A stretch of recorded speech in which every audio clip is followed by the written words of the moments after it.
Uyunglele, touchdown Ross! They go with a run at 33, and that's blown up right at the point. John Ridley. Four-man front for the Dogs, drifting back in coverage. There comes the pressure. Way Walker, shot out of a cannon. Bennett, near side, pass is caught. George Pickens. Gary lost a yard in his first one. They fake it to him, and smothering the quarterback is Tyreek Smith.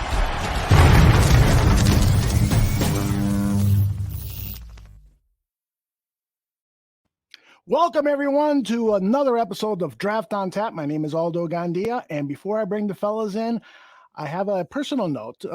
Today, I received a phone call from my great friend and partner, Ryan Badgley, and he told me that he was going to step away from the bar room to concentrate on family matters and to take care of himself. And it was bittersweet because this guy has been with us virtually from the very beginning. He's become a brother to me, a close friend, and the Barroom Network would not be what it is if it was not for Ryan Badgley. I'm going to miss him dearly, but of course, he's my friend, and so we're going to stay in touch. Actually, you know, I'm a terrible friend sometimes. I don't call anybody. Hopefully he'll call me. But in honor of his so-called retirement from the Barroom Network, we retired the letter R for a day. So as you can see, if you noticed on our Twitter handle, the Barroom word was missing a letter, R, in honor of Ryan Badgley. So Ryan, love you. And as I told you, the keys to the place are yours, and you can use them anytime to come in and do whatever you like. So good luck to you and your beautiful family. Let me bring in Danny Shimon, who has worked alongside Ryan Badgley. Danny, how are you, and what do you think about Badge? Yeah, I mean, I'm doing great. Yeah, I was shocked too when Ryan let us know that he was going to be stepping away. Hopefully, it's a Tom Brady retirement, right? Hopefully, you know, it takes a couple of weeks away. Realizes, you know what, the wife and the kids are really bothering me. Let me get back into this bar room. So, you know, fingers crossed. But you know, all joking aside, I wish Ryan the best. I hit him up. You know, unlike you, although I do reach out via text. I've texted Ryan. I told him, hey man, if you need anything. Like Aldo said, the bar room is always open for you. You can come back whenever you want. You can pull a Tom Brady, a Brett Favre, whatever you want to do. Always come back. And yeah, I wish him nothing but the best. And we're always going to be here for him. And of course, him and I started Draft on Tap. He was my original partner on this show. So, but yeah, he's going to be missed, and he's always going to be a big member of this the bar room. So he'll never be forgotten. You won't. And Niel Stopczynski will never be forgotten. Niel, how are you, brother? Ooh. I'm great, man. I'm great. I feel like we should be pouring one out for our homie, right? Yeah, I got one right here. Same here. Water. Never start a show without one. Absolutely, man. Absolutely. Yeah, it's crazy, man. You know, it was only a year and a half with the guy, right? And that just kind of hit all of us like a ton of bricks earlier. He puts this big old doctor dissertation on the group chat earlier today, and says he's rolling, he's rocking off into the sunset. So yeah, well, he's been with us for 5 years, and for a lot of those years, I mean, he was so busy with barroom stuff. He was the one that started our social services, community action activities, established a relationship with the Allen Robinson within Reed Foundation, did a number of other things. He was just always so busy, but it's a well-deserved time off. And like you said, Danny, hopefully he pulls the Tom Brady and comes back. Good stuff. And we got a really good show for everyone today. It's going to be chock full of fun and info. You know, I've been playing around with that fun and info. That could be kind of a good byline for a lot of the stuff we do, because we always have fun and we always dispense with great information and receive information from the many people in our chat room. We do have a guest today, and so he's going to provide us with a lot of fun and info, and his name is Damian Parson. He is from the Draft Network, the National Scout. Damian, it is great to have you here. First time on a Barroom Network show. How are you, brother?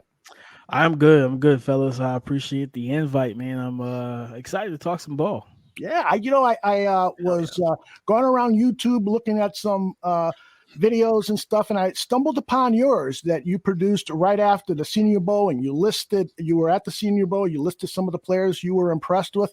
So I'd like to start the questioning there. Tell us about your experience at the Super Bowl, Senior Bowl, and who were some of the players that really stood out for you? Man, the Senior Bowl experience was it was a lot of fun. I thoroughly enjoyed it. But I was there the entire week, flew in Sunday, left the following Sunday, and just being around, of course, the TDN family, and then being around different, scouts and NFL personnel and different people like that, just being in the midst of everything, right? And then seeing the players up close, getting a chance to really put everything in perspective, because you see him on TV and it's like, oh man, he's you see what he's listed, for example, Malik Willis, right? We hear he's got tree trunk legs, he got the big calves and broad shoulders. You don't really get to appreciate that until you're actually close to him. You're standing side by side with him, and not just guys like him, but Perrion Winfrey and Travis Jones, man, just a humongous human being. Jesse Luketa, the hybrid linebacker, off-ball linebacker edge from Penn State. Just that whole experience was just a lot of fun. Got the second day of practice, we were literally rained on the entire practice from the moment we got out there to the moment we left. We had to go back, changing clothes because we were soaked. But crazy thing about it is, we've seen those the games where there's that random fan sitting up at the top, got his poncho on, nobody's bothering him. Yeah, that was me at the Senior Bowl. I was at the very top, getting rained on, didn't care, just looking at guys, taking notes on my phone, and just enjoying the experience, man. And being, especially day 3, just being inside, kind of the close practice and being able to see up close and personal a lot of different things, GMs walking by. It was experience, man. You just kind of take a deep breath and soak it all in. You're making Neil, Danny, and me envious because we were unable to go this year. But that's the experience we've had. I've gone 3 years. Danny, you've gone 4. Neil, you've gone 3 or 4 as well. Mm-hmm. We've always had a great time down there and can't wait to get back, hopefully next season. Absolutely. Nagy does a great job running that operation. Oh, yeah. Great. He runs just a tremendous, entire program from start to finish, everything, man. The way he does it, I would say the NFL should take some notes when it comes down to the combine. You know what I mean? Like he really runs a great program there. He's just an awesome guy himself. Shout out to Jim Nagy, man. There you go. Oh, yeah. Big time. Yep, big time.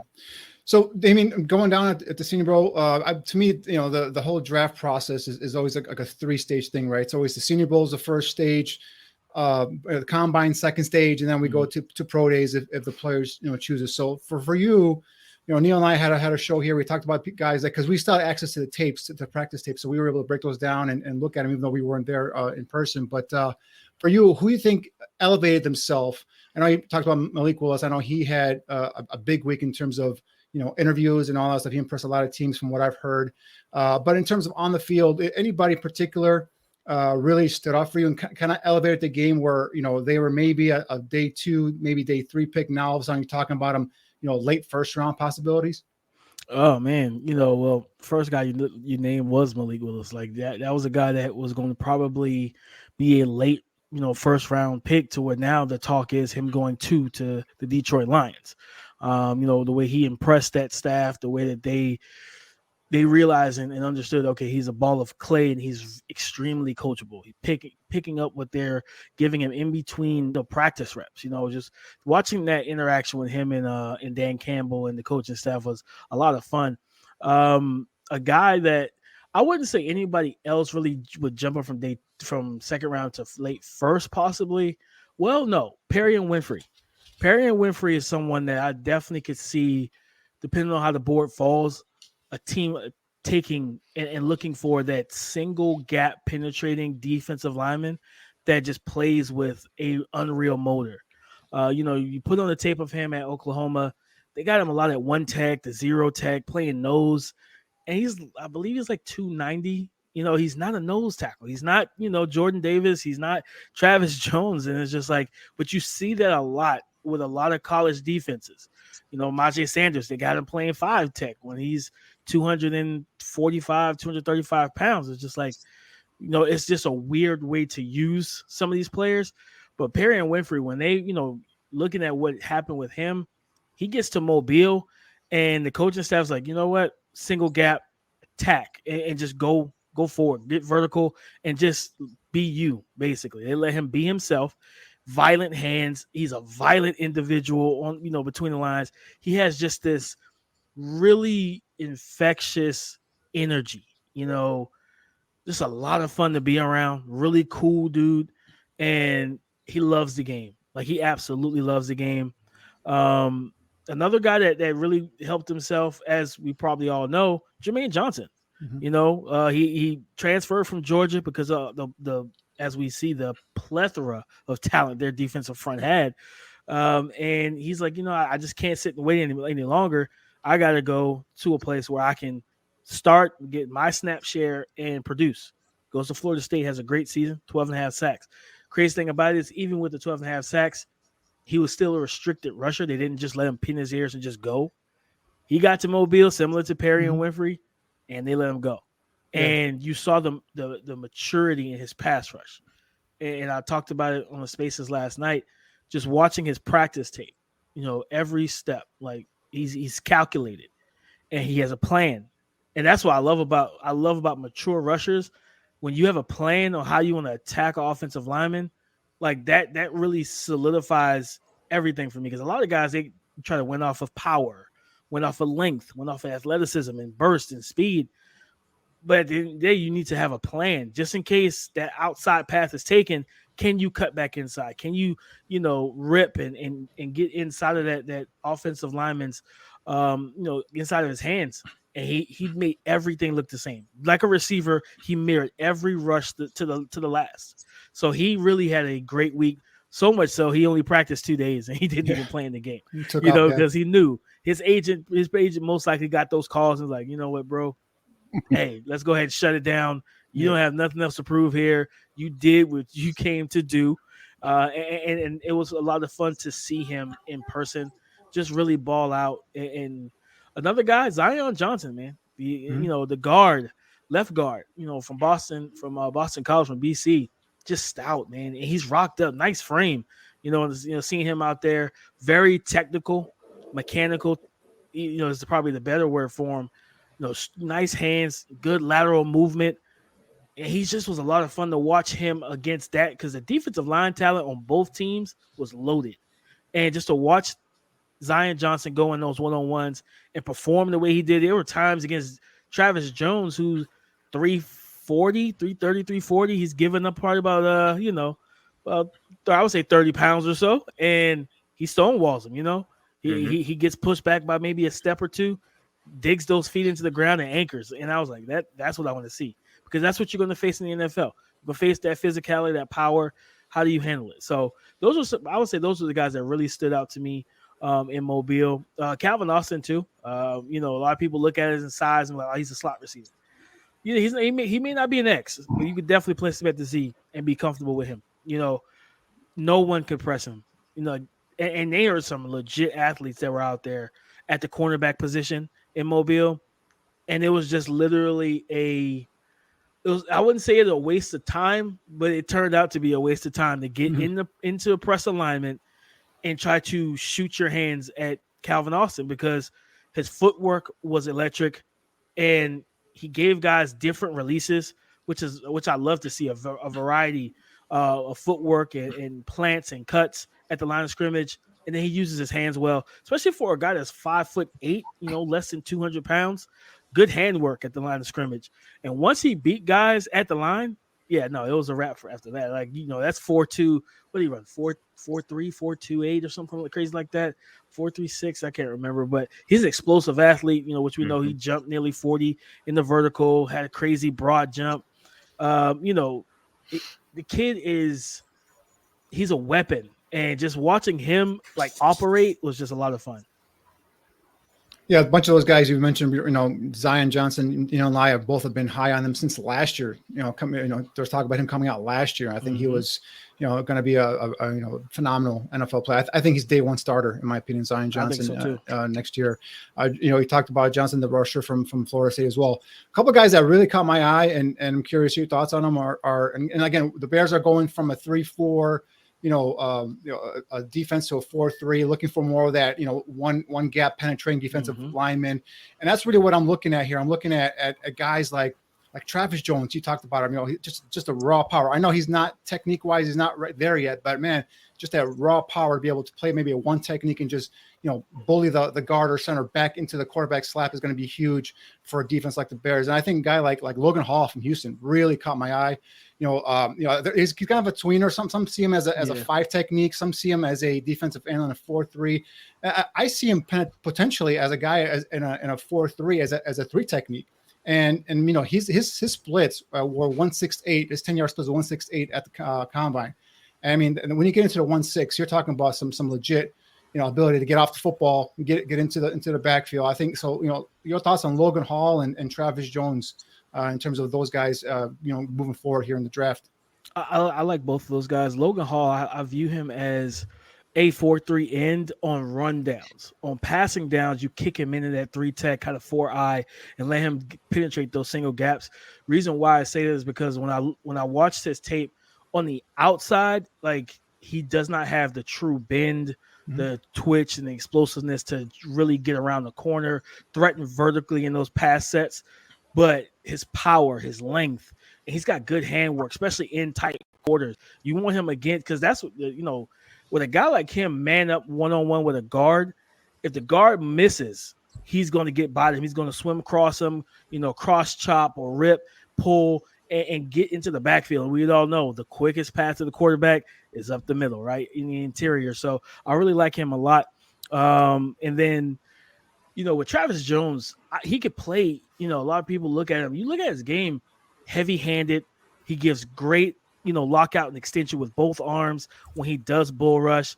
And he can fit that 0 tech nose in a 3-4. But I also think he could play that 4-eye in a 4-3 as well, and really take up space. When you got a guy that big, and I'm telling you, like, I promise you, being near him is just like he's a mountain of a man. Like, it's just unreal how big he is. And like on the sideline, he's really calm demeanor. You see him and he has that switch where he gets between the lines and it's like he becomes a monster. And so his heavy-handedness, he's got some surprising quickness off the ball for a guy his size as well. So I really like Travis Jones. So definitely, like I said, I think he's a versatile guy that you could play, like I said, that 4-eye in a 4-3 or that 0 or 1 tech in a 3-4. Hey, Damian, I'm going to come back to the big boys in the trenches here in a second, but let's talk about the Birds real quick.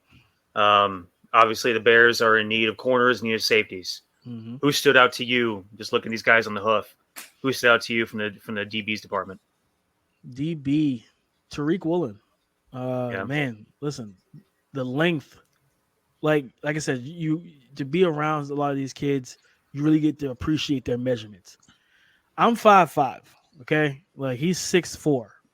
Like I'm pretty sure his arm length is taller than me. Like it's just, it's legit. Like I was walking by. He was talking to my guy Eric Crocker. Shout out to Eric.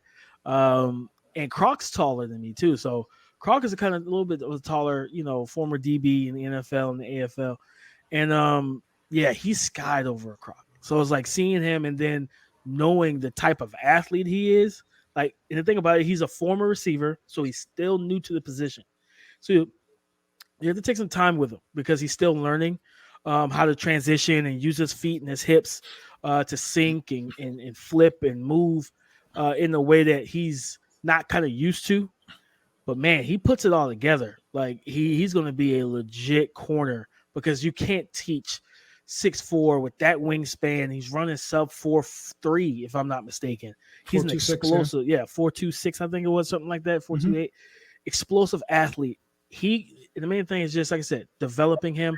But he really showed me some things, when they put him in press coverage. Like I said, he's just learning, learning the route recognitions and just playing from depth and everything. So Yeah, no, I'm 33. I'm about to be 33, so I'm not there yet. But at least I don't feel like it. But no, like so he really caught my eye. I love Jalen Petrie, the safety from Baylor. The other Where do you play him, Damian? I love him too. I love everything about him. I love his game. I love his tenacity. I love the way they use him off the edge. But man, is he a safety? Is he a slot corner? I mean, I know he's just a football player, but it's like where do you line up at the next level? That's the question. Like, and I think because we're seeing an age now where it's positionless football. Like you think about the Patriots, right? When they had, I think it was like McCourty, Chung, and I forget the other safety's name. And Bill trot out safety because he knew, okay, one of my guys can cover as a big dime backer. The other two can play deep. One of my guys can come down and play the tight end in man-to-man coverage. And then you look at Jalen Petrie and you get all of that. You get a guy that can come down in the box. He's going to be active in the run game. He can man up against some slot corners, slot receivers, and be that big nickel, as well as playing in a dual safety look, right? Playing hash to sideline, and he's a very versatile player. So I think when you draft him, you just kind of when you put him up on your board, just wipe safety away from his name and just put athlete, put whatever you want to put up there, because he's going to be that type of guy that you just move based on the matchup, depending on who you're playing. And I said last night on the spaces I was on, I was like, when I watched him, I was like, he's a Bill Belichick type of DB. Like, he's one of those guys that Belichick drafts in like the second round, and people are like, okay, that's a solid pick. And then 3 years in, him and Kyle Duggar are shutting things down, and he's going up against your favorite tight ends and your favorite slot receivers, and it's just like he's sticky in coverage. He's got like a really, really fun skill set. So he's another guy that really caught my eye as well. Kobe Bryant, the other corner, opposite of Sauce. He's a legit 6'1", 6'2". Like, he's tall, long legged. He can play in man press. He can also play man from depth. He can play in that kind of half turn type of alignment. The biggest thing with him is that he tends to be a little grabby deep into the stem, especially against explosive receivers, whereas like he kind of panics and he goes to grab instead of just trusting. There were times where he was completely in phase and he had no reason to panic. But it's just like you could see that he just like was a little worried about them pulling away from him late. So, but he's got great ball skills, good eyes in off coverage, and he knows how to bait when he does play zone. He knows how to bait quarterbacks into that kind of high-low read. So I really like him. And then my guy from Nebraska, how can I forget Cam Taylor-Britt, man, CTB. That's my guy too. A very energetic leader, and he's feisty in man coverage. Another guy who can play man in zone, who's also similar to Kobe, great recognition in zone, plays that kind of half man where you think, okay, I got a curl route and I'm going to bait him on the curl and go to that corner route. And then he got the which he ran, I think, sub 4.4. It showed his long speed. He has that recovery speed which I think I tweeted out a clip a couple of days ago where he did that exact same thing. He played the short route and then got on his horse and went and made and got a PBU on a deep route, on a go route. And he's a good player, man. And I think he's going to be someone that can be had in round 3 because he can be a little. I think he could be a little clunky in press at times with his footwork, but at the end of the day, a lot of those things can be corrected with coaching. Hey, Damian, big fan of lower level guys getting invited to Senior Bowl, getting invited to Combine, all these postseason events and everything else. The 2 DBs from the lower levels, kid from Fayetteville State, Joshua Williams, I think. Mm-hmm. And the Washita Baptist, Gregory Jr. What are your thoughts on those 2 guys? Josh Williams impressed me. Long, he's got good speed. He was able to recover. He got beat a couple times in press coverage, but he showed that the competitiveness, especially in those red zone drills. They throwing the fade routes and everything. He was really competitive. Got his hands on guys, knew how to reroute. receivers and stick to their hip pockets, especially when guys trying to fake the outside and come back across the back of the pylon, the back of the end zone line. And he was just really competitive. A guy that really just, I think for him, he's a little raw in terms of his footwork at times, like I say, in the contact window. But he was a lot of fun. Like I said, being able to recover, get up there on some of those fade balls against some of those receivers, man. You think about what they had out there, Christian Watson, Calvin Austin, and a lot of those other guys that could win at the catch point. Josh Williams, I think he'll be a day 3 guy, but he's somebody that I would definitely take. And I think he's probably better if I have my notes in front of me on it, but if I remember, I think I wrote down cover 3 zone type corner. Kind of reminds me of those Seattle Seahawks, long half turn bail type corners that kind of played and squeeze you inside. And if you try to go over the top of them, they go make a play. But I was a fan of him. He showed up well, especially for a small school guy, because the main thing you look for is, 1, how does he compete? And 2, does he prove that he belongs? And he did both of those things. I think it's Gregory Jones. I watched him, and he was feisty too, competitive. He didn't seem overwhelmed. He did lose, some matchups as well. The competition, you could tell it was a little different for him, coming from where he was. But I look at him as like a special teamer early on in his career. Like I say 5th, 6th round, somewhere in there. A guy that will come in, be a special teams ace and leader for you as you develop him, as a corner. And he may give you some safety looks as well. All right, let us get to a little exercise that I asked Damian to do. And actually, I think you were going to do a mock draft anyway, but I asked you to, kind of focus in a little bit on the 2 second-round picks for the Chicago Bears. And people can find Damian's mock at thedraftnetwork.com. Let me share the screen here and show people what the second round looks like as we scroll down. I don't want to give away the first rounder. I know we've got some Lions fans who are going to wonder, man, who did he pick for my team? And we're not going to give that away here. The second round pick, though, is visible as I scroll down here. The Jaguars picked George Pickens, the wide receiver out of Georgia. The Lions picked Christian Harris out of Alabama. Kyler Gordon from Washington goes to the Jets. This, of course, is the second round again.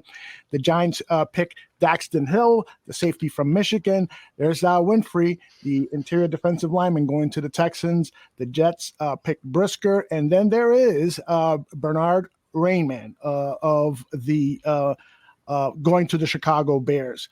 So tell us about why you think Rainman is a good fit for the Chicago Bears.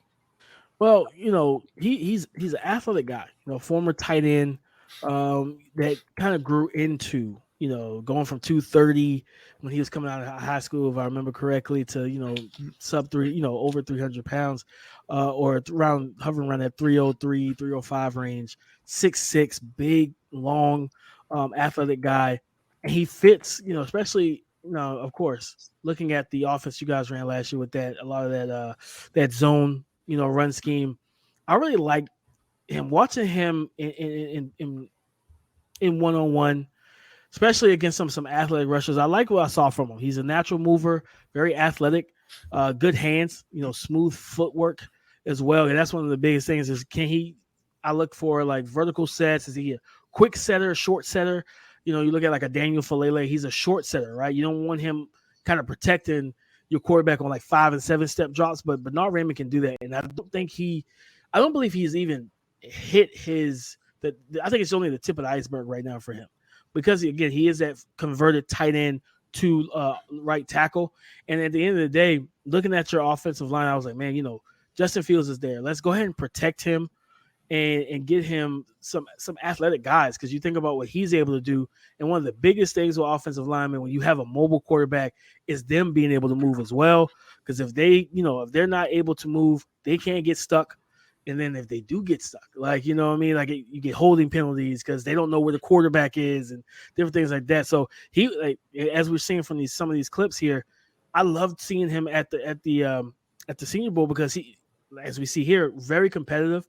I would like to see him get his hands a little tighter, because one thing about being out, having your hands so wide outside at times, is one of 2 things will happen. For one, you're giving up your chest, So a savvy defensive lineman or edge rusher is going to play that half man. They're going to strike the middle of the chest plate with one hand and control your balance.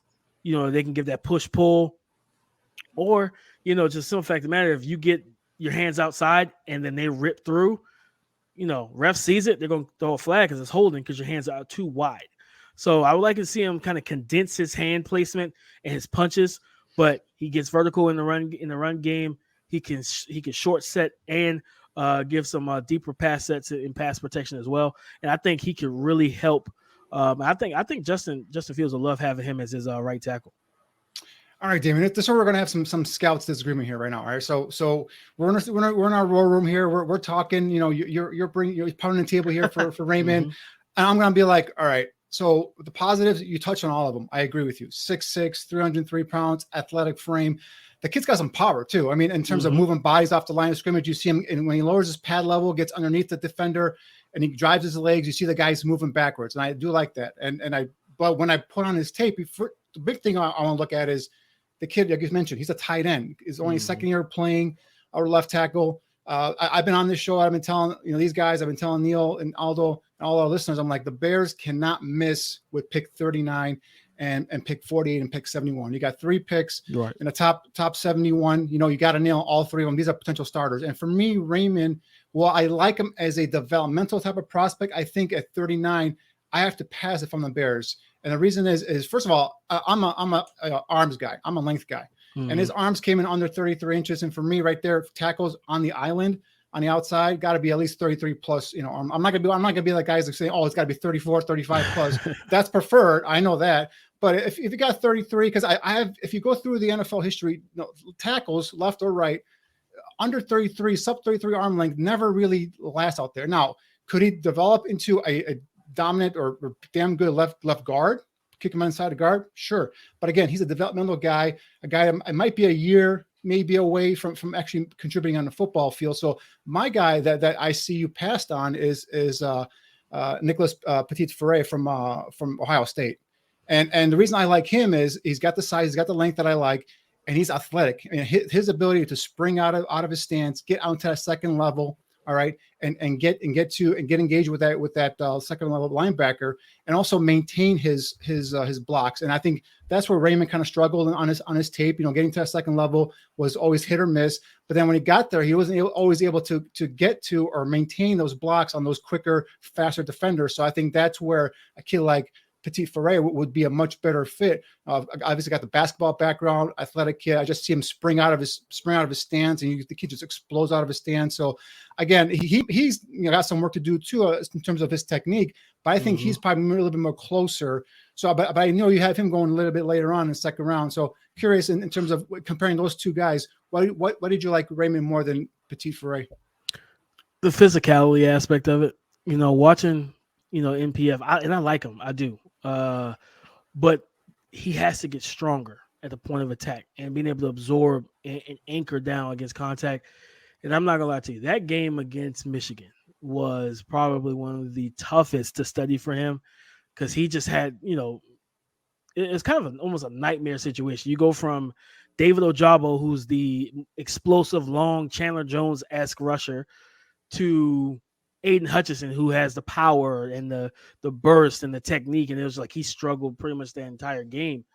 And I was looking forward to it. I was like, man, if he can hold these guys off, I think he would have probably, pushed his stock probably top of the second, early, late, first round, and he didn't do that in that game. So I want to see him just get stronger functionally altogether.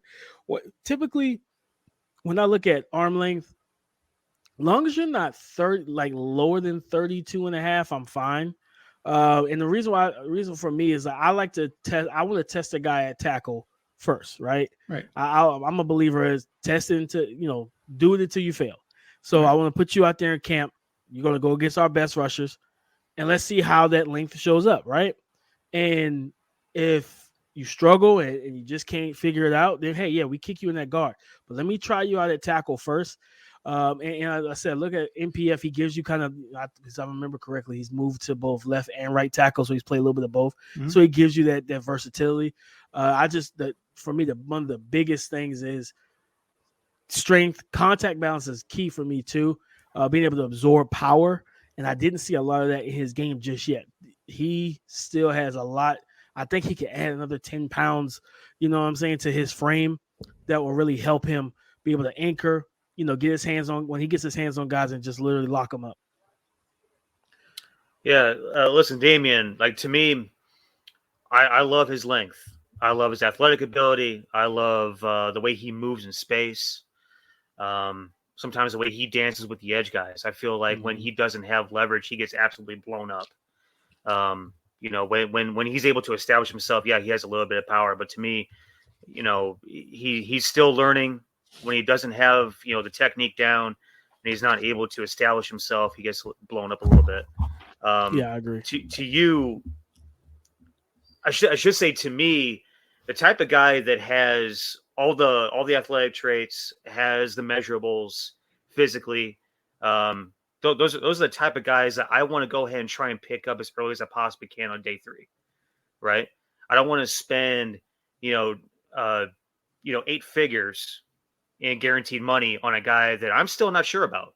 That still needs to be developed, right? Like to me, Bernard Raymond is a guy that's a day 4 guy at best. I guess what was it that you saw that can say, yeah, you know what, I agree with you, but here's where I differ, and here's where like he could probably be different than that particular kind of mold. So, like I said, one of the biggest things for me is just understand, like, changing, like you said, we all know changing from tight end to offensive tackle is not easy. You have to add that weight, keep that functional athleticism. And he's able to do that. And from what I've seen watching this tape, he's learning on the fly, right? Like we talked about with Tariq Woolen transitioning from receiver to corner. That's a learning curve. And Bernard Raymond has handled his learning curve very well. And for me, it's like, okay, I also looked at the situations like, where are the Bears, right? Where are the Bears right now? And if it's a little different for me if it's a team that's in a distant 2022 season and we're fully competitive. Everybody says we're going after the playoffs, even the teams that know they're going 1-16, 1-17. Everybody says they're going for the playoffs. But when I look at the Bears, they're right now it's a building process. I won't even call it a rebuild. It's just a building process, right? So for me, I'm looking for I wanted to give them. I actually wanted to give you guys like a top end receiver, but as you saw anybody that's seen my first round, guys going, a lot of guys are off the board at that time. You know what I mean? So like George Pickens went top of the second, right? And things like that. So it's like I can't force a specific receiver here. I can get one because you guys had the 2 picks in the second round. So I'll wait, a couple more picks and see what happens with the board. But with Raymond, my main thing is just, hey, we're building. So let's go ahead and get building blocks that we can continue because you got a new coaching staff. Trust me when I tell you, I'm not going to tell you, if Nagy was still there, I would absolutely not have made this pick. Like, no chance. You know what I mean? Like, because I just didn't trust him as a teacher, as a molder of young men. And to be able to teach and get these kids where they need to be. But with having your franchise quarterback, that's the most important piece to have. Mm-hmm. Yep. So let me get a guy that has not just the athleticism and those traits, but he's kind of a ball of clay. Like I talk about with Malik Willis, you can mold him, you can coach him because he's still new to that position. So he's going to take everything, he's going to soak it in. He works hard. And that was a lot of stuff that I heard when I was in Mobile, just how hard of a worker he is to perfect his craft. And guys like that, I bet on. I bet on traits, but I also bet on the mentality of a guy as well. And the physicality he plays with, the arm length isn't where you exactly want it to be. But at the same time, a lot of it's punch timing, knowing when to throw his punch, when not to throw your punch. You know what I mean? When you do have a physical deficiency in a way, understanding, all right, my arms aren't as long as some of these other guys. So I need to make sure when this edge rusher gets within my reach, I throw my punch at the right time. Because if I throw it too soon and he swipes my arms, he's around me. He's already around me. I can't get my hands on him, things like that. And I see him be able to redirect, as we saw in the clip, with pass rushers trying to counter, going outside and countering back inside. I feel as if with Bernard Raymond, the potential for him to be a really good right tackle or left tackle, either one, but a really good because you have Tevin Jenkins who played both left and right in college. When you have that type of, I guess I look at it as a painter, right? You have that canvas. He's an empty canvas right now, and I trust that with the right coaching, you can paint a nice picture with him. Great discussion. I love it when scouts disagree. It's all part of the business, all part of the game. That's how you get better. Exactly. We've had a lot of comments regarding Tevin Jenkins in the chat room. Comments like, Tevin Jenkins was also a 39th pick. Is he better than Raymond, who we were discussing? What do you guys think? Well, I'll let Damian go and take that first. Coming out of college, yes. The physicality, like he was just kind of a different kid. Like I remember tweeting out the picture of him with his glasses on, similar to the college picture of Marshawn Lynch. You wouldn't recognize these guys once the ball is snapped because they play with a different type of attitude, especially when they're in college, especially Tevin Jenkins when in his college. Coming out, I liked his length, I liked his power, footwork. He struggled a little bit when I saw him first kind of take his first snaps at left tackle in the NFL. But at the end of the day, you come from the Big 12. I always people look at the FCS guys, like, man, the talent pool there isn't great. Some of these Power 5 schools' talent isn't great either. You're not playing a lot of talented edge rushers in the Big 12. But I definitely think he was more refined right now, coming out last year than Bernard Raymond is right now. Just because Bernard Raymond, again, coming from that tight end background, I think 2 years at the position, when Tevin Jenkins played the position for a little bit longer than that. So I give him the leg up in that regard, and just his temperament as well. I like a physical guy. Yeah, I agree with you on Tevin Jenkins in terms of, he's got more experience. He's played offensive tackle, played both left and right at, predominantly more right than left at Oklahoma State. But for me, funny, and this again, what made me, you might go back and forth here, Damian, is I like Raymond because I know Raymond can play on the left side in the NFL. I know Tevin Jenkins cannot play on the left side in the NFL. Unless it's at guard, possibly. So for me, that was the big thing we had last year after the draft, after that pick, is I was not a left tackle for Tevin Jenkins guy. I was a right tackle, right guard. Sure, I talked to scouts last year, and a lot of them told me he was going to be a guard, at the next level. So that's why I saw Ryan Pace kind of reaching there in terms of projecting him at left tackle. But see, Raymond, I don't like his arm length, but like you said, I give him a shot at playing left tackle at the NFL and let him prove to me that he cannot handle it, and then kick him inside to guard. But so that's why I like Raymond, and he's more athletic, and I think he's more a powerful player, even though he's still not as refined in terms of experience wise. So that's why I like Raymond in terms of a prospect, specifically because he can play on the left side of the offensive line. Yeah, I know. That's a good point. And for me, like, again, I'm a big believer. Hey, test it until you fail. And we saw that, Tevin Jenkins didn't fit the bill at left tackle. So what do? You flip him back to his natural side where he's at right, and he's more comfortable. Even though he played both sides when he played predominantly right, that transition to play left tackle for a guy that's been predominantly right is difficult, right? Yeah. It's a whole, because you have to give him a year technically, because it's just that muscle memory of being able to kick slide and jump set with the opposite leverage, right? With the opposite hip. And so in that case, I would definitely, again, that kind of goes to my point of picking Raymond. Put Raymond at left tackle, you flip Tevin to the right, and now you tell Justin, we have two young physical tackles that we believe can protect you, not just protect you, but also get some create some open lanes, and then seal guys on the edge. You can be a real physical edge presence, with those two guys at the tackle position in the run game. All right, let's move on to the second pick of that second round. You chose for the Chicago Bears Tariq Woolen, the cornerback out of UTSA. Tell us why you like Tariq going to the Bears with that 48th overall pick.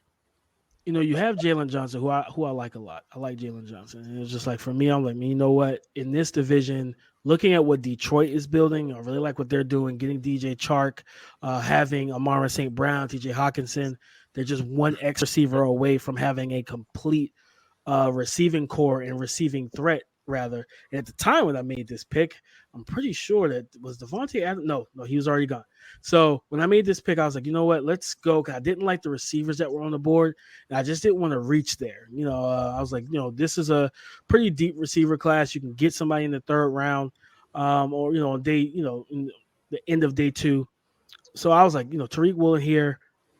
Let's go ahead and pair. I'm a believer in a passing league. You need corners. Right? You got Aaron Rodgers in your division. You need to be able to frustrate him with not just guys who can play press coverage. You want to disguise coverages, run different sets and combo coverages against someone like him. And I really like I said, we talked about Tariq Woolen earlier. I really like just his overall, that ball of clay. I like to use that term. Just ability, man. That length, the height, the explosiveness. And I really like Jalen Johnson. He's going to take the number 1 receivers, right? You're going to let him take the number 1 receiver so he can match up. And you could use these guys in terms of matchups, right? So regardless if it's a Kenny Golladay, whoever it is, you can put either one of these guys on them and feel comfortable with that length, especially downfield and the contact window, being able to go up and challenge, stay in phase. And when you have a guy like Tariq Woolen, receivers aren't going to be able to just run by him. He's always going to have that speed to be able to recover if he does loses at the line of scrimmage. But he's like I say, he's raw, but at the same time, I really love his skill set, that length, that speed. His feet are getting better. I was kind of watching some of his tape and then watching him at the Senior Bowl, just watching him develop in person, snap to snap, play to play, rep to rep. I was impressed with him. So I was like, man, you get this kid and you pair him with Jalen Johnson. I mean, this could be a really nice tandem. And again, I think back to, man, when you guys were for so long, you guys were built on your defense, right? And you had that great, it was kind of low-key kind of wasted a little bit with Mitchell Trubisky and Nagy when you got the Khalil Mack and you brought in Roquan Smith. And I really loved the defense that you had at that time. And, Akeem Hicks and those guys are gone now. So I was like, okay, let's rebuild this defense up just a little bit. And I just didn't feel comfortable reaching for a receiver at that specific moment. So that's kind of why I went with Tariq Woolen there.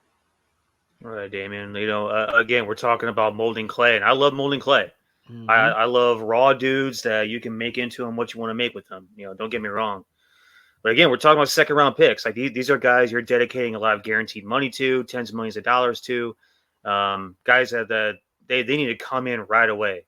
To me, he kind of scares me a little bit. Just watching his film kind of scares me a little bit. In one-on-one, he's really raw in route recognition, I believe.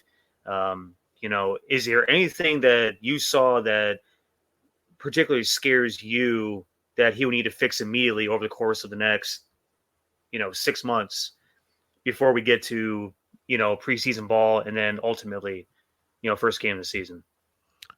Leverage, just as his hip to knee leverage, basically being able to transition from just a back pedal, explode out of that. He kind of plays high because he's still new to the position.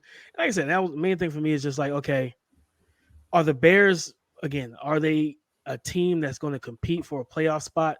No. And it's like, yeah, these are guys that you have to develop, but I'm fine with that, right? So you just brought in a new coach. He's got some time, and that's the main thing for me is like, I'm a big component of developing. And no matter, and not just with quarterbacks, for every position. I remember a scout told me, he's like, man, you really don't know what you have in a player typically until 2 years in. He was like, he may look good year one, and then year two is like, what happened, So it's just like you gotta exude some patience, man. And I put in my mock when guys who for the fans who haven't read it yet. I think was it the first pick? No, it was actually.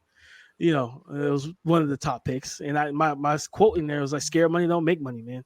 And, and for me, I believe in taking those guys, betting on the traits, betting on their athleticism and developing. And so now it just depends. Do you feel like you have a coaching staff that can develop them? If you don't, like we talk about with quarterbacks, like guys, like if you cannot If your team can't develop this quarterback, don't draft him. You know what I mean? And that's how I look at it with any position. But one thing I would say is just like talking and listening to Tariq Woolen, headsy kid. I know who he's supposed to be working out with soon. If long as all that stuff goes around, he's got some really great people, like veteran players and that played the position that are in his ear, that's teaching him behind the scenes. So that's another part that to my process as well, is just knowing who he's dealing with to get better. And the tape is raw. He's raw. But again, there's things you can't teach. What can I teach? What can I teach? Right? That's the model for a lot of scouts. And when you look at 6'4", sub 4'3", explosive athlete, I can teach you how to sink your hips. I can teach you how to flip your hips and get your feet better in the contact window. I can teach you how to read leverages and read concepts from depth. I can get in the film room and we can go over all of that, right? I can't teach you to be fast, to be explosive, to be big. And for me, that's kind of where my mindset was, is just he has those tools and those intangibles that you just cannot pump into a kid. And he has the mindset and the attitude that you want to bring in. Tough kid too. He doesn't mind coming down in the run game either. Even though he's even though he's so tall and long, he's not the biggest, broadest kid. But he has no problem coming down in the run game. You see him on crossers. He doesn't. You're not running away from him. He kind of baits quarterbacks a lot of times on crossers when I've watched him. Be able to come backside, either gets the PBU or tries to make a diving interception on it. So he's got some ball skills to him. Like I said, he's just raw. So it's just all about just developing the young man. Yeah. So for me, I'm going, Neil. No, I was just gonna say, like you mentioned something interesting, like listening to him talk and getting inside his head a little bit. I'm curious as to did you get a chance to actually sit down with him, have a chat with him? Just exchange a few words with him down there in Mobile. At the breakfast, I was kind of a little bit of all over the place. So because it was just all the players were just kind of stacked into that one room. But I was standing by because I was talking and taking notes from someone else. And when I finished, I was standing by when he was talking to Croc, and I was listening to that conversation. And this is a kid that wants to be great. And you hear that. You assume that everybody that's playing wants to be great, but that's really not the case. Because I heard some kids, and just the actions of some kids that I've been around, and it's like, he doesn't have that drive, but Tariq Woolen has the drive, and he knows he. And the main thing is just understanding where you are as a player. I remember listening to a prospect who, I'm not going to name him, last year, and I heard him interview, and they asked him, anybody talk to you about your weaknesses? He was like, nope. And he's basically kind of like, no, I don't have any. Basically, that's the worst thing to even come into the NFL with, that you don't have weaknesses. Tariq Woolen understands, like, I am a raw prospect. I still have a lot to learn, but I'm going to work hard. I'm going to do everything I can to learn those things. So just listening to him, eavesdropping, basically, just kind of sitting there, listening to him talk about this young man.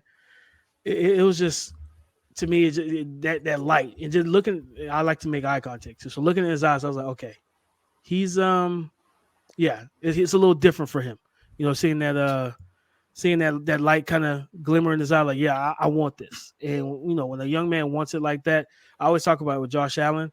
People talk about Josh Allen and Lamar Jackson and why they're better than Baker Mayfield and Sam Darnold and Josh Rosen. These guys came in as raw balls of clay who wanted to be great and wanted to work, and they worked towards it. Yeah, for me with Woolen, the more I watch this kid, the more I like him. And I've heard you guys, and I agree with you guys. Both made good points, both Damian and Niel. With Niel, I agree, man. With Bears need to hit on a guy that's these 3 picks are going to come in and start. And again, with him converting over from receiver to corner, only playing corner for the last 2 years, that is a bit of a concern in terms of, he's still developing. He's still a guy like we talked about with Raymond. There's still a guy that's you kind of molding and hoping to develop into a full-time starter for you.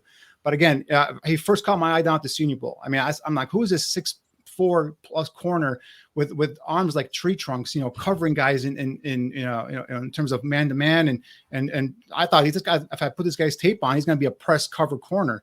So what surprised me though was obviously that I love the length, the athletic ability, But with the Bears transitioning to more of a 4-3, more of a zone type, kind of that Tampa 2 scheme, not really, but kind of some similar to that.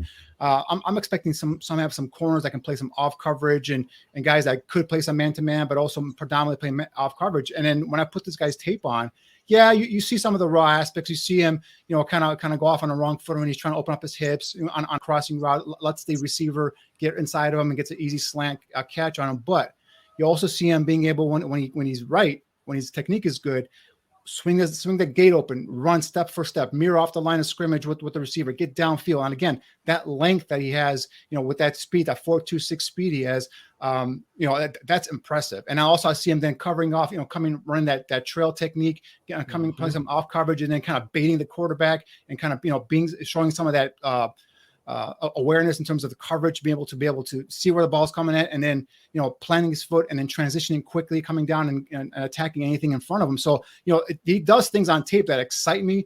Again, this is a guy that's just going to get better and better and better. So if the Bears come in with what they have currently at corner, you expect this kid to come in and compete for a starting job. Now, is he ready to do that? I'm not sure. The thin frame, it kind of worries me. A couple of times he comes down, in terms of run support, and he's out of balance. His feet are all over the place. He kind of dives at the ball carrier, and the ball carrier bounces off him and goes on for another 5, 6, 7 yards. So there's stuff that he's got to work on, right? Sometimes in coverage, he doesn't turn his head around on a timely manner and look for the football. Ball skills, he only got 2 interceptions. There's a couple of times the ball went right through his hands, and now we know why they converted him from receiver to defensive back. And typically that's what happens when you're converted from receiver to defensive back. You can't catch the football. So those are things that kind of worry me. We also get some fans here kind of give Jalen Johnson a hard time because he's not racking up the interception. So but in terms of raw ability, athletic ability, the combination of size, speed, and really, really exciting here. So I don't know if he'll last to pick 71, which is the Bears' 3rd round pick, but if he's there, that's an area I would target this kid if I can bring him in. But with pick 30, 39, and 48, I want guys that are going to be day 1 starters probably for me next season. I'm gonna tell you, there is a chance that he could follow that pick, but I got some information that there's a chance he may not fall to that pick. Oh, yeah. So it's like, I saw Ravi's comment, he'll be there in the 80s. Yeah, no, Ravi, like that's one thing about the draft, you never make that assumption. Like you can never go into a war room and assume like, hey, this guy's going to be there in the 3rd, 4th round. No, he won't. Because if the draft board falls where there's a run, that's when guys get pushed up a lot quicker than you expect, because it's like, well, you're like, oh, well, we need an extra tight end. We can get Trey McBride in the 4th. Well, if a team in the 2nd round is like, we really need that strong-handed tight end to complete our offense, they take him in the 2nd. He's nowhere near the 4th round. So you really can't make that. I saw the comment, Robbie, man, I wanted to address it. You can't really make that assumption with the draft. It's such a crapshoot. You don't know where these guys are going to land. We don't know. We heard Callaway coming into this that there's no quarterback worth taking in the top 10. And now they're talking, Adams, I think it was Ian Rappaport saying there's a chance we see 3 quarterbacks in the top 15, top 20 picks. And I was like, yeah, and if that happens, more talent's going to get pushed on the board. Mm-hmm. I don't believe we're going to see that many quarterbacks, but I don't see it happening. But I guarantee you there's a defensive back coach right now in the NFL, maybe multiple, that are looking at this kid's tape, looking at that combination of size, speed, and athletic ability, and saying, we need this kid in the 1st round. I mean, that's how coaches fall in love with traits. And this guy's got all the traits you want. You talk about Seattle, some of that Legion of Doom kind of players. This is the guy that fits that kind of mold right there. Absolutely. Lanky corners, got that length, got the speed. Like I said, can play some press man coverage. And that's the thing about when he plays press man coverage, for a guy's only been doing it for 2 years, he's physical at the line of scrimmage. I mean, he gets into the receiver, he reroutes the receiver, he slows down his release at the line of scrimmage. So, this is just a guy just doing it now for 2 years. Imagine you get him into an NFL team that gets him coached up. You're looking at a guy that could potentially be a future Pro Bowl player. And you talked about playing in zone. A lot of it's eye discipline. Being able to sit and squat in those soft zones and read not just read the quarterback, but read the route combinations that's that's threading your zone. With his length and his ability to get up and get vertical, it's going to make it really hard to layer the ball over the top of him into that next zone. Because if he's sitting there and he's sitting in that half turn kind of bail cover, that Tampa 2 or cover 2, where, okay, there's no underneath responsibilities, and he's sitting there, quarterbacks are going to be are very weary of testing that window, because with his burst and his ability to get out of there and get into his speed quickly, he's going to be able to close on some of those seam routes. Because you think about what we used to see with Richard Sherman. You got him sitting there, and his closest route is a seam or an in breaker or out breaker. He jumps it.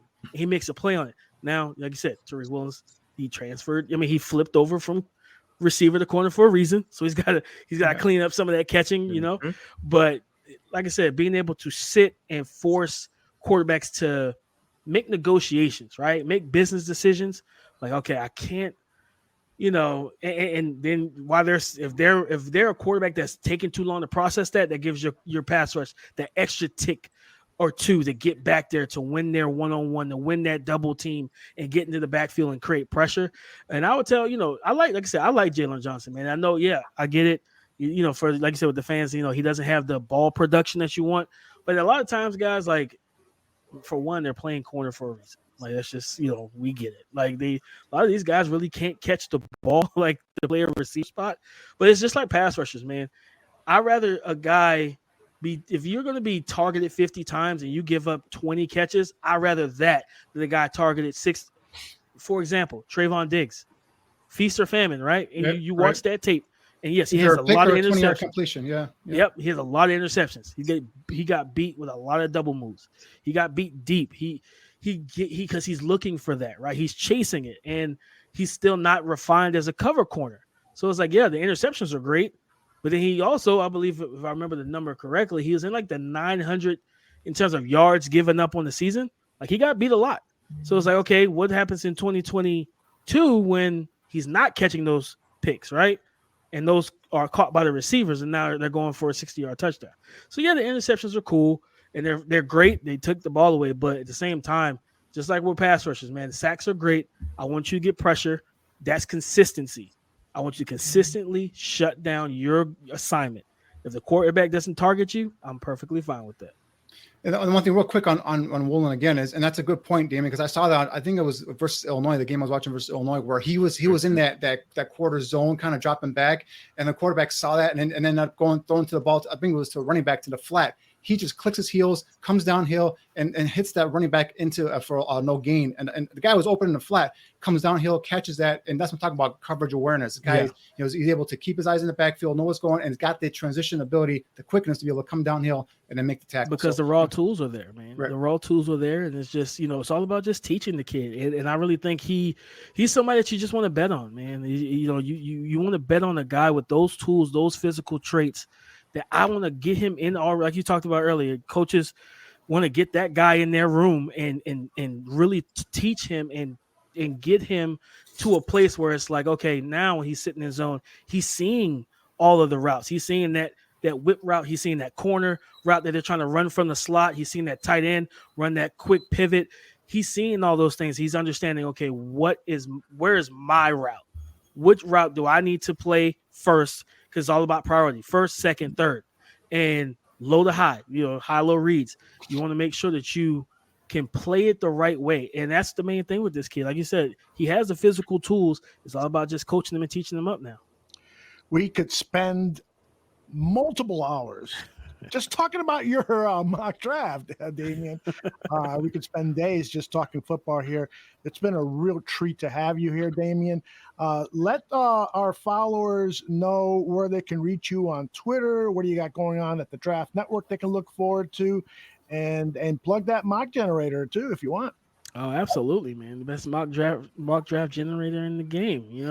We keep it updated, especially all the man. Listen, our team is phenomenal. When all those trades and stuff were going on, it did not take long before we got the text like, hey, the mock draft has been updated. The picks have been changed and everything else like that. So definitely find me on Twitter, DP _NFL.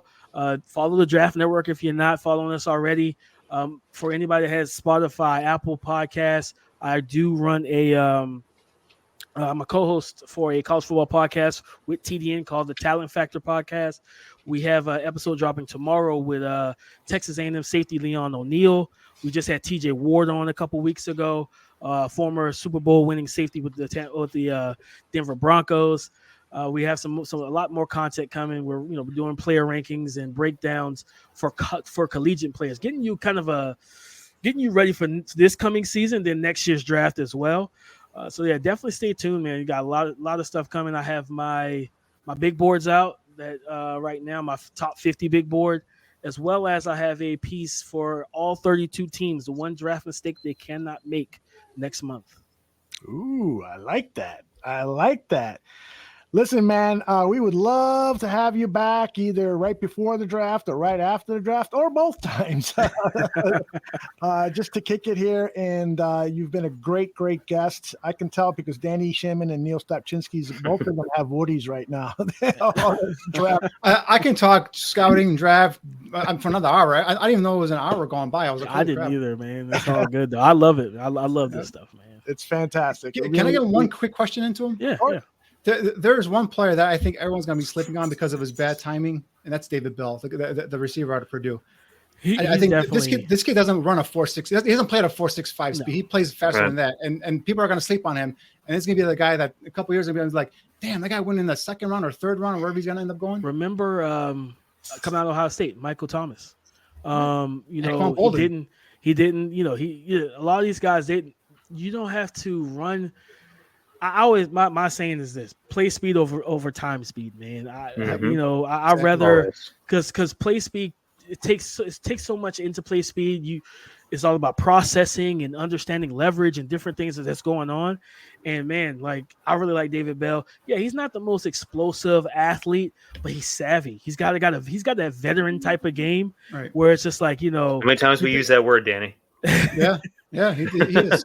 He's a guy that's open even if he's covered. He's got great ball skills. He's really quick and decisive in the contact window in press coverage. Great hands, great footwork.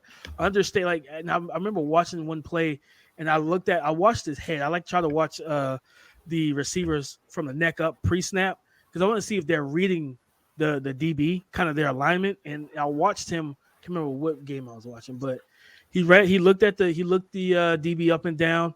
He saw the leverage, gave him a quick 2-step, made him shift his weight, and then he went vertical. And I was like, that's some 10-year veteran type stuff. You know what I mean?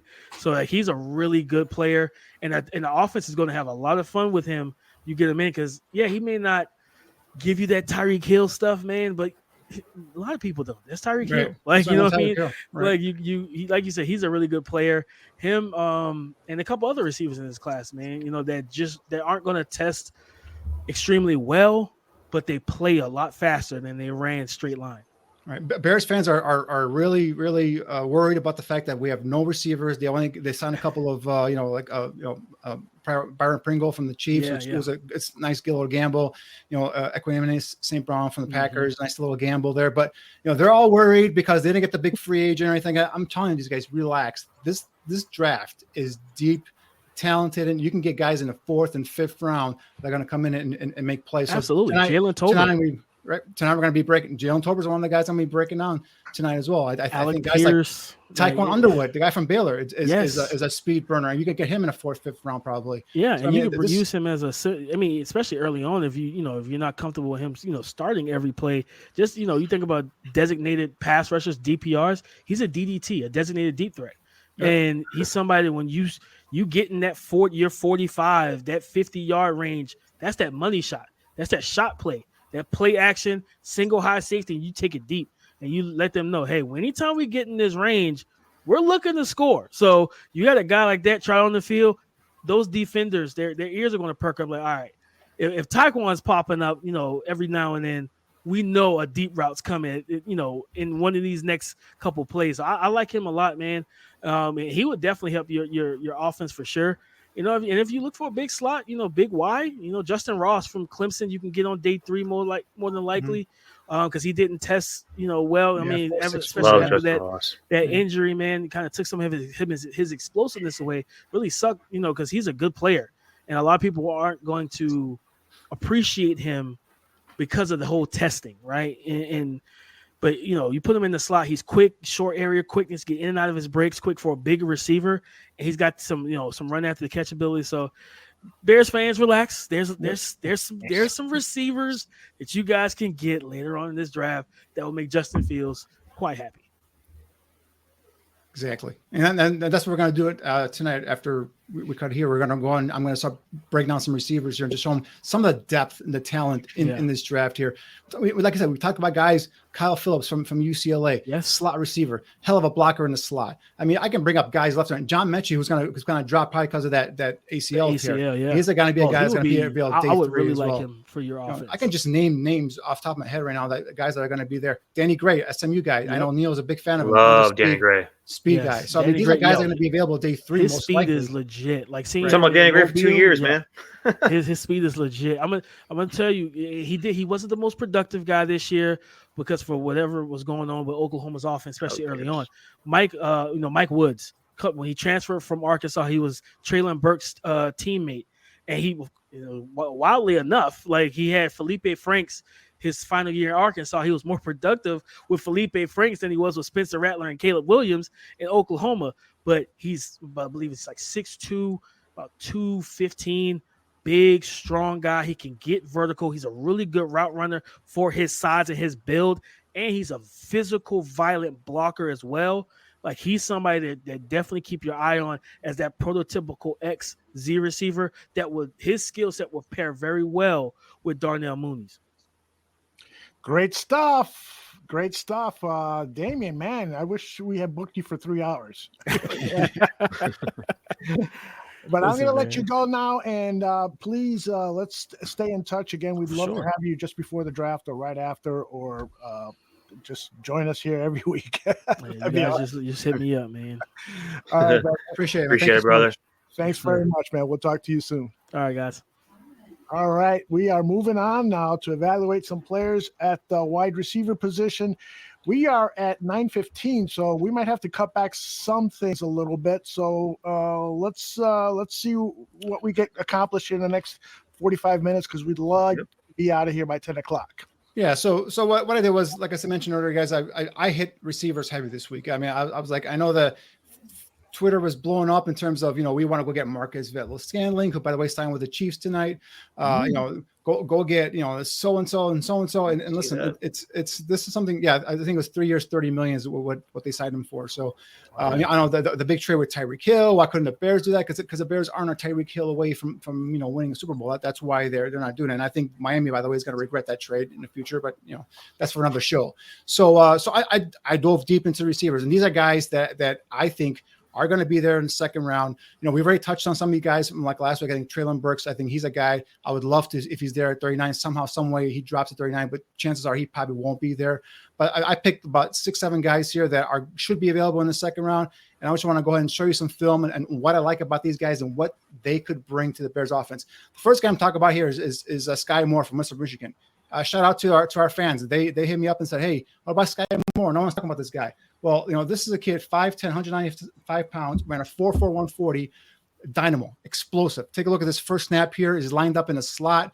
Look how he explodes off the snap, eats up that cushion by that cornerback, and he uses that quickness at the top of his route to go and create that slight separation, giving that quarterback that window to get the ball to him. Again, this is against Pitt, so this is a Division I, opponent here as well. So, again, quickness, explodes off the line of scrimmage, gets into that slot area, and does a nice job of using that quickness to get cut in front of the face of the DB, giving the quarterback a nice throwing lane there, a nice target to throw to. So this guy can do damage all over the football field, not just from the slot. In this pick here, we got him.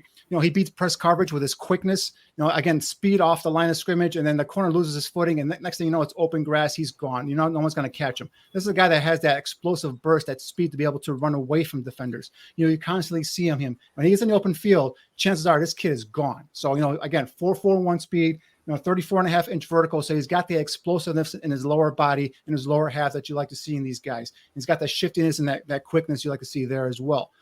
Here, this next clip here, again, beats a pressing corner with his quickness off the line of scrimmage, and then he stems a route to the inside slant. And adjusts on the fly to the ball, slightly thrown behind him, catches it, and continues upfield. That's the one thing I like about him here is he shows off his hands, strong hands, be able to, doesn't slow down, doesn't, stop or anything, just continues at his full speed, just kind of reaches back a little bit, makes that catch, and then continues upfield. And that's the thing about this kid is when he catches the ball, bam, he's upfield right away. He's not looking to dance around or shake or juke or anything like that. He knows his winner there is his call of fame is going to be his speed and his explosiveness. And look here, technique wise, look the way he does an arm over there to get the cornerback's hands off of him. Nice move right there. That's the way they teach you there. And they coach it up here at receivers to be able to get into the cornerback, get the cornerback reaching for you. Now you do the arm mover, clear that hands and get rid of them, stem, get open, and give your receiver a target there to go ahead and throw to. So again, things that you see here, explosiveness, speed, short area quickness, and technique here with him. Here, this is a nice player here. Look at him, just basically rinse and repeat here from the previous clip. Bleats the corner off at the snap there. Notice how he runs his route here in the end zone, though. He does a nice job of lining up, sets up the DB, sees that he has outside leverage on a defensive back. We talked about it previously with Damian in terms of David Bell being able to kind of pre-snap, seeing what the corner is doing, kind of sizing him up. Here he sees the DB's got inside leverage. He knows he's running to the outside route. Sets him up, starts him off with that outside leverage, does a slight lean to the inside to get the DB leaning, and next thing you know, he plants his foot, he cuts to the outside route, and that's an open touchdown. Then a nice job of adjusting to the football and making sure he makes the play, corrals the ball for a touchdown. And I believe he also gets both feet inbounds here, so this is an NFL touchdown as well. So nice job setting him up, getting outside, using that burst, that speed to get out there. Ball gets there, touchdown. So this is the guy that, again, could go. There's talk about first round. I don't know if he's a first round, material right now, but I think he's definitely going to be in that second round range. I don't think he's going to get past. I don't think he's going to get out of the second round. So if you're looking for a kid like this with that type of explosiveness, you got to take him with probably in that middle to lower half of that second round area. So that's just one kid that I think could and should be there if the Bears come up with pick 39 and 48. Niel, what do you think about Skyy Moore? And you have to love what he did at Indianapolis. He was really smooth. He was really, really smooth in those position drills. Didn't drop the balls in the gauntlet that I can remember. Just a really interesting kid. Testing wise, you mentioned the 4.41, the 34.5 vertical jump, 125 inches broad jump, 7.13 cone, 4.32 shuttle, which was kind of like on the low end of that receivers group. But in terms of his numbers, like he was definitely on the top end of every place that he went ahead and tested at Indianapolis. Very smooth in drills. If anything, the kid actually boosted his stock in Indianapolis based off of what he did on film. I like the kid a lot. I was never a big proponent of taking guys under 6 foot in this class, but I want guys with size, basically, right? I want guys with some size, guys that have the athletic ability, the size of Pickens, type of kid. Love the kid, though. I can't really say anything bad about him. But the one thing, I understand where you're coming from, Neil, and I agree with you too. The Bears do need a receiver with some size. That's why Treylon Burks would be, number one for me there. But this is a kid that he actually competes for those contested balls, and he's a guy that can go up there and make some catches. Again, is it his strength? No, his strength is that quickness in that slot, being able to get open and get open quickly, and then using that burst and speed to get downfield and touchdown or big gains. So that's where he's going to make his bread and butter. But he's a guy that will compete for some of those contested catches as well. So that's the only thing I like about Skyy Moore too.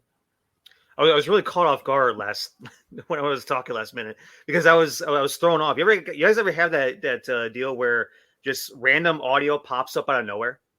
You have no idea where it's coming from. Yeah, sure. I'm sitting here like, what is going on right now? I had no. So I was like trying to make it through my mental process while also trying to figure out where the hell this audio is coming from. Is it Aubrey yelling at you in the background saying "shut up"? No, it definitely wasn't that. It definitely wasn't that. No. All right. I was so confused. What the hell's going on? All right, we're good now. We're good. Figured it out. All right. So go ahead. No, I'm saying I want to kind of set up my next clip for this next player if we're ready to go there, or if we have questions from the chat. I'm not sure. No, we're good. All right, so Jahan Dotson is a guy that a name you guys all know, right? So before you play the clip here, although I just wanted to let people know, this is a kid, talk about, an athletic kid, a guy who's lettered in basketball, track, and also, won a 4x100 relay. So he's got that speed, got the athleticism, 3-year starter, a guy that just produces at 25 touchdowns at Penn State, gives you some of that punt return, kickoff return ability as well. So now when we go to the tape here, take a look at this first snap. It's a direct snap as he's lined up in the backfield, able to take it and in it for the score. Has that quickness, the speed to make things happen in the open field. This is what we're talking about. I've been on here how many years now saying the Bears need to get players like this, get the ball in their hands, whether it's a jet sweep, whether it's a direct snap like this clip here, or a slip screen or a bubble screen. Get the ball in these players' hands and let them do it. And then Jahan Dotson brings you that type of ability here on offense. I think this is to be a nice compliment to Justin Fields and Darnell Mooney. The second clip here, you see him does a nice job of finding the hole in coverage and sitting there and catches the ball and quickly turns it upfield and smartly gets down. The one thing about Dotson, he obviously is not a big guy, right? 5'11", 178 pounds. Does a nice job in zone coverage, finding that hole, making the catch, and then getting down. Doesn't take unnecessary hits. Obviously, you don't want a guy that size, get pounded on in the middle of the field. He's brave. I mean, he'll go on the middle of the field. He'll take a hit if he has to, but when he can, go ahead and just get down and make a catch and go on to the next down. The kid does that all the time. So that's another thing I like about him, a positive for me on tape with him. This next clip here, it's a quick hitting play to the outside. You see him using his quickness and his burst to quickly get upfield, keeping those chains moving. Again, how many times it's a 3rd and 11, right? And you just want to get a play in the hands of your playmaker. Just let him do it. Let him create. Here, nice job of blocking up front there by that receiver. Does a nice job of getting quickly upfield and securing that first down. This one here, it does a nice job of going over the middle. Right, we're going to see him run this route here, going across the middle, and watch him how he extends away from his frame, reeling in that catch. Just again, displaying the toughness that you talked about. The guy will go over the middle with no fear. He's not scared to make plays in the middle of the field, and again, he knows how to preserve himself. He does not take a big hit. Watch him here, does a nice job. Goes ahead, extends away, and now ducks and gets down again, preserving himself, getting himself ready to play that next down here. This one here, he does a hell of a job here running this route. Check this out. See how he just stems the DB at the top of his route.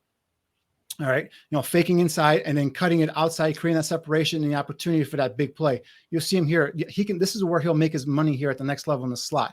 Nice job setting up. I think that's your guy, Daxton Hill there, by the way. Neil, I didn't do it on purpose. I was just by accident. Man, So, I love the head fake too on this. Exactly. That's the thing, is like sets him up. Nice runner being able to, and Daxton Hill is a good corner, a good cover safety.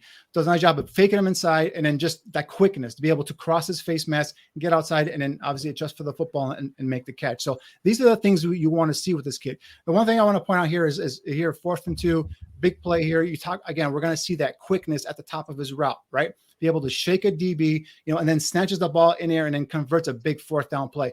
These are the kind of plays that keep drives going on, allows teams to kind of, proceed down the football field and make big clutch plays. This is a big time play here versus a big time defense in a game that it was close, and then all of a sudden he makes that big nice catch there. So things like that I look for. I look for how is the guy making the catches? When is he making the catches? 4th and 2, 4th and 6. Big plays, gets the ball and just goes upfield again. I love the fact that he makes the catch, gets the yardage he needs to get, and then gets down and saves himself. Because you see a lot of guys take unnecessary hits, and a guy at 5'11", 178 shouldn't be taking big hits from safeties, coming across the middle, or even linebackers. So, that's another thing I like about the kid is his quickness, his ability to get open in those short areas, like the slot or in between the numbers, and then just get down, get your first down, and let's go on to the next play. Apologize for misspelling his name on my slates on that reel. I'll correct that next time we roll this on a future show. Neil, your thoughts on Dotson, who, according to NFL.com, they graded him really high and said their biggest comment was that he will eventually be a plus starter in the NFL. Your thoughts? 100%. And Danny, could I argue that he might be your favorite receiver in this draft? He is not my favorite receiver in this draft. He is one of my favorite receivers in this draft. I feel like he was the first guy you brought up once we started talking about receivers way back in the day, 2 months ago on our first show. I love quick, fast twitch guys. I love guys that can make big plays, and I think that's what they need here. Now, things have kind of evolved here, right? And Allen Robinson's gone. We've lost some size at the receiver position. So I think they need a guy like Dotson for sure. but they also need a guy with some size and some ability to be able to go up there and make some contested catches. And, we touched on a guy last week in Treylon Burks. There's a couple of guys here that we're going to talk about here. Also, guys, give you some size, give you some ability out on outside of the number there to be, a guy that can go up and make a 50-50 catch, those type of players. Because Allen Robinson's gone now. Typically, he was that guy. So we're going to have to find a replacement here. Now, I could argue. I'm sorry, Aldo. No, I was if he has the frame to put on more muscle and weight. Oh, yeah, I'm not 100% sure. At 5'11", 178. I mean, and he's limited in terms of how much he's going to be able to put on and not lose, some of that, elite burst and quickness. So maybe a 5 pounds here and there is probably what I'm seeing. Maybe in the 180s, 182. I don't want to see him in the 190s or anything like that. I think that would slow him down potentially. No, I love the hell out of this kid. He's super twitched up. You saw the typewriter feet pitter patter right off the line. Can beat guys with twitch. Explosive as hell. We're going back through these highlights again. Versatile too. I love guys that you can do a lot of tricky stuff with. Here he is, out of the wildcat, going around the edge, running for the touchdown. You see him taking jet sweeps. You see him out of the slot. You see him on the outside. This is the type of kid that you could do a bunch of fun stuff with. And you pair this guy up with a guy like, Darnell Mooney. And we saw what the Miami Dolphins did yesterday. They got Jalen Waddle, and now they got Tyreek Hill. They have two balls of explosion on both sides of the line of scrimmage that are just going to terrorize defenses. And if you have this guy paired up with Darnell Mooney, I feel like you have that type of same, deal. This kid's a great hands catcher, strong hands too, just rips the ball out of the air, catches it away from his body, pulls it in. Not afraid of contact as we see him going across the middle. Again, like he's a very well-rounded, all around, ball of explosion with speed, with grit. Fights for the tough yardages. You really like this kid a lot. Yeah, the one thing with him is, and the reason why he's not my favorite receiver in this draft, Neil, to answer your question earlier, is because I think he's got a limit, right? I don't think he's got number one potential receiver. I think he's a nice, number two, definitely number three complement receiver. So that's why with him if he's not available at pick 39 or 48, it's because a team, either before the Bears and early in the second round or maybe late in the first round already has that number one receiver and they're looking for a complement. Teams like Buffalo, right? They already have Stephon Diggs. They need another receiver to kind of give some explosiveness. Those guys at the tail end of that, that first round. Teams like the Chiefs now, we know they need the element of speed. That's where you can go there as well. So, teams that already have their number one receiver could see this kid as a very nice compliment out of the slot. A guy that can, Dallas, for example, could see this kid being a nice replacement for, some of the players they've lost in terms of free agency. So that's where I'm afraid that he's going to be maybe not even available at this in the second round. So we'll see how that goes. But that's why he's not my favorite receiver, just because there's a limit to what he can do. I just don't think he's number one receiver type, potential. Yeah, and like Niel says, Christian Watson is a guy that I want to go for because he has the size, he has the explosion, all the measurables, all the traits, everything that you want. Yeah, a little bit raw, granted, but we'll go into him when you bring him up. We got him coming up here. He's coming up. And just very quickly, J Rock asked these two receivers that you've looked at, guys. Can they run block? Can they block? They're not. I mean, they give effort, but that's not their strength. That's not their what they're out there to do for, right? So so if you're looking for guys that are going to be definitely run block, guys that are going to be effective, I should say. These are guys they'll get in the way. They're not going to shy away, but they're not obviously with their size, they're probably going to get run over a lot of times. So it's just a matter of do you do enough to impede the defender from making a play on the ball carrier, and that's what I'm looking for. And these guys are not going to be those type of stout run blockers downfield, but if they get enough in there and get in the way, is the play successful because they got in the way and slowed that defender down by a half second or whatever. Right. You look for the willingness. Right. That's what matters. There's some guys that just ole it, and that's what you mark down on tape. These two guys don't ole it. Very good. Since we're on the topic of Christian Watson, why don't we go to him, and then we'll come back to the other one you had in your order there, Danny. So this is Christian Watson's tape. Yeah, again, Watson is a kid that I saw down at the Senior Bowl, sort of Neil, and I absolutely love him. And again, just take a look here. This nonchalant, takeoff kind of lulls the corner to sleep here. And now we see him using those long strides, eat up the defensive back's cushion, using that 4.3 speed to get over the top and catches the ball for a big 85-yard touchdown. That looked easy. I mean, that looked just pure, like no effort there. Oh, well, I'm just going to go ahead and take up this ball here for 85 yards, touchdown. No big deal. He's got that type of big play potential, that type of speed. So, that's the one thing that right away kind of clicks at you when you watch his tape. Here, we're going to see him going over the middle, making a catch, by leaping and extending to reeling the football. Again, look at the space, the separation he is creating from the defender here.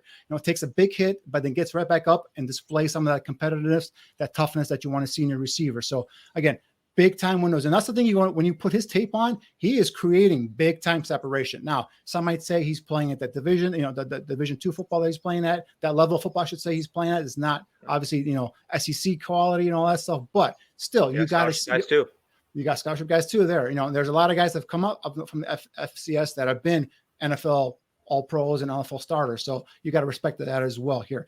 Here you see him lined up in the backfield, takes the handoff. And again, you see some of that burst, some of that speed. The kid's this guy just got big play potential every time the ball is in his hands. And the one thing about him that kind of makes him different than the other ones we talked about is the size. 6'4", over 200 pounds with that 4.3 speed. This is a guy, again, raw, not fully there in terms of, a number one receiver type, but a guy that you can kind of build up there and make him into a potential number one receiver. This next clip here does a great job of beating press coverage with his quickness off the snap, has the defensive back grabbing at him, basically holding out for dear life. And again, using that speed, that burst to just blow right by him. So if we take a look at that release at the line of scrimmage again, the DB's got no chance. It's a terrific release. The DB's really just kind of has his hands around his waist there, trying to hold on to him. So, but again, here we're talking about. I think this is the fifth clip we have here, Aldo, where he beats the. Okay, so this is the. I think this is the stop and go route. This is where he does a stop and go route, versus press coverage. Has the defender beat by a mile, but the ball is underthrown. So he has to come back to it. Elevate. Actually, no, this is the wrong clip. I'm sorry, it's number 4, right? Yeah. So this is the one where he go back to that one. Okay. Yeah, so this is the one where he beats press coverage with his quickness. Has that quick twitch fiber. I look for my quick receivers. Speed gets over the top, right, and locates the ball in the air and tracks it and adjusts to the throw and makes a diving catch at full speed. Again, not slowing down at full speed, is able to stop or make a full diving catch for the football, which shows again his athletic ability and all that stuff downfield. So this one here, he wants a stop and go route versus press coverage. The defender really is beat by a mile, but the ball is underthrown, so he has to come back and goes up, makes the catch over the defender, displaying, again, athletic ability, body control, and those strong hands. So these are a ton of plays that you're going to see on Sundays, right? That the ball is underthrown. I want my receiver to be able to go up there and make a play like that, make a contested catch, but also bring you that element of speed, bring you that big play potential. And that's what Christian Watson gives you guys: size, speed, big play potential. Again, is he raw around the edges a little bit? Sure. Does he need to be developed? And from what I've heard, the Bears have hired one of the better wide receiver coaches in the league. So that I'm excited about that, because you guys know how I felt about the previous wide receiver coach that the Bears employed. So this is going to be something that you give him a kid like this with all these tools, and you don't let him go to work and just make him a diamond in the rough, if you will, and let him develop into that potential number one receiver. What do you think, Neil? Just because North Dakota State looks like Green Bay on tape doesn't mean Green Bay is going to take it. You guys are like, yeah, Green Bay's going to. No, I mean, they might. I mean, who knows? He knows where he falls. I mean, to me, he's one of my favorite wide receivers in this draft. Yeah, huh? I don't think he's a first rounder, right, Neil? I don't think he's a first rounder. He does have a little bit of development to do, but I mean, he's not like those guys we're talking about with our boy earlier, where you have developmental guys that need a lot of freaking work that are probably going to end up falling, late 3 at best, going into 4 and 5. But, Christian Watson, I think, I brought it up when we're doing our Senior Bowl wrap-up show. When you're watching him go through, position-specific drills while, they were in Indianapolis, how fast and how quickly and how explosively he eats up yardage with his strides. Long right. Strider, I said before, I call that, juice to the step. He's got so much juice in his step that he eats up so much ground as he climbs his route that the DBs are basically in a position where they're so dumbfounded that they don't know what to do, right? It puts them in a position to where they have to, really sink or swim, type of deal. And Aldo, go ahead and throw those highlights back up, man. You got it. Got some thoughts on that. So, I mean, number one, you look at this kid. He has the size, he has the measurables, he's got the speed, he's got the explosiveness. It's so easy for him to eat up this yardage and get all this 10 yards of separation by the time the ball falls in his hands. Can we get a quick shout out for Quincy Patterson, by the way, Chicago kid throwing this ball? Quick shout out to Quincy Patterson from Solorio Academy here in Chicago. I didn't know that. Little golf clap for Quincy. The Patterson family dropping it in there. What's that? The Patterson family thanks you. There you go. The other thing about this is the explosiveness, right? The 30.5 vertical leap, correct. The 4.36 40. He broad jumped over 11 feet. I mean, that's and it gives it the 32 arms, that 32 right inch arm length. It gives you a huge catch radius along with the explosive power, the speed, and all that stuff. So that's what I'm talking about. Is this kid has got all the tools. And the other thing, Neil, that I noticed, and I think you noticed as well down in the Senior Bowl, was his quickness in and out of his breaks, in and out of his cuts. For a guy that size, you're not expected to see that. A guy that big, that tall. So that's another thing that caught my eye as well. We don't have that in these clips here, but we just see I show more of his explosiveness here. But just the in and out of breaks real quick. If you can refine that and get him to be a consistent route runner, get in and out of his break with that kind of twitch and that kind of body control he's got. Again, this is a kid that I think has a chance to develop into that potential number one receiver. Well, you said the word I was going to use on clip number 2, where he's coming across the middle, has to contort his body, get his hands around backwards, and catch that ball basically behind him. The body control to be able to do that, the core strength, the core flexibility to be able to do that, the hips to be able to do that. At full speed, size, though, too. He doesn't slow down. Full speed, right. And, he's running across the middle, still trying to gain separation on his defender, catch this ball. That's special. Right. And it takes a big hit. I like this. I like it. He takes a big hit and gets right back up again, points the first down. Says, you know what? Keep bringing it on. Little cocky, little thing. I love that. I love that. Shows me competitive toughness and some juices 100%. There flowing for the kid. Yep. This is the running play. Yeah, the run play. Again, I go back to what I said about Jahan Dotson. You got a kid that, he shows versatility on film. He shows, position-specific versatility. You give him the handoff. He finds the hole, it explodes through like a tailback, has a little bit of vision to him. Body type reminds you of T.O. T.O.'s a little bit bigger. T.O.'s bigger, a little more thicker. But so I'm blanking on the guy I want to compare him to right now. It'll come to me. But shit, in terms of size, explosiveness, yeah, sure, yeah, I can go ahead and compare him to T.O. I should say height and explosiveness. Size, T.O.'s probably got 20 pounds on the kid, but it's just it's just so easy for him. That's really what you can like dumb it down to. It's just everything looks easy when you watch him run the drills. Even like once you get outside of the routes and all the position specific stuff, when you see him do the agilities, when you see him do the gauntlet, everything he does just seems so natural, so easy, so just he's well within himself. He's not pressing, he's not stressing, he's not trying too hard. He's very chill, just going through everything. And that's why I love easy mover, just a terrific 100%. Athlete. And like I said, he's got that twitch to him. This stop and go is this a big time stop and go. Go. Yep. If that ball was thrown on front, he's a catching that for a big play. But then as the ability to stop and come up and then jump and make a play on the ball, again, showing that the strong hands, the body control. We talked about the verticality there, the 30.5-inch vertical leap. So this is the things that Mike. He's a much faster Mike Evans. So I think Mike Evans might be a little bit bigger too as well in terms of height too. But they're like 225, 230. Yeah. So, but yeah, he's a guy that brings you that speed element. AJ Green is a nice comp there as well. A younger, Cincinnati Bengals version of AJ Green, not the Arizona Cardinals version we saw last couple of years. So yeah, definitely a kid that I'm really high on. If he's there in that second round, again, he's a guy that can come in and provide that spark, provide that speed element on offense that can we talked about earlier with Damian with some of the other players in terms of, hey, the defenders got to know, oh, Watson's here, he runs 4.3 speed, we got to keep an eye on him. So that gives them someone to worry about, something to think about. And now you have Darnell Mooney on the other side, Cole Kmet running in the middle, because again, when this guy stretches the defense and stretches the field, that middle opens up big time for guys like Cole Kmet and other tight ends that they have on this roster. Maybe even if you have a running back sneaking out of the backfield, on a little in-cut route. So, it gives you so much more possibilities other than him. He doesn't have to make every single play or every single catch, but just that element, the speed gives you, it's a big proponent to be able to bring you some bigger plays as your offense, trickles down the field. And when you go back to the Senior Bowl stuff, you look at the GPS measurables that came through from Zebra Technologies. Christian Watson had the fastest in-game miles per hour of all the offensive guys at 20 point, I think it was 6.3. If I remember off the top of my head. I mean, that in-game miles per hour, 20.63 for a kid that's 6'4", 208.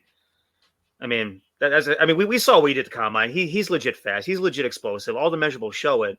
But like when you go in and break down some of the GPS stuff, I mean, it's still like it shows up in game as well. So it's to me, it's easy. If he's there at I guess at this point we're looking at 48.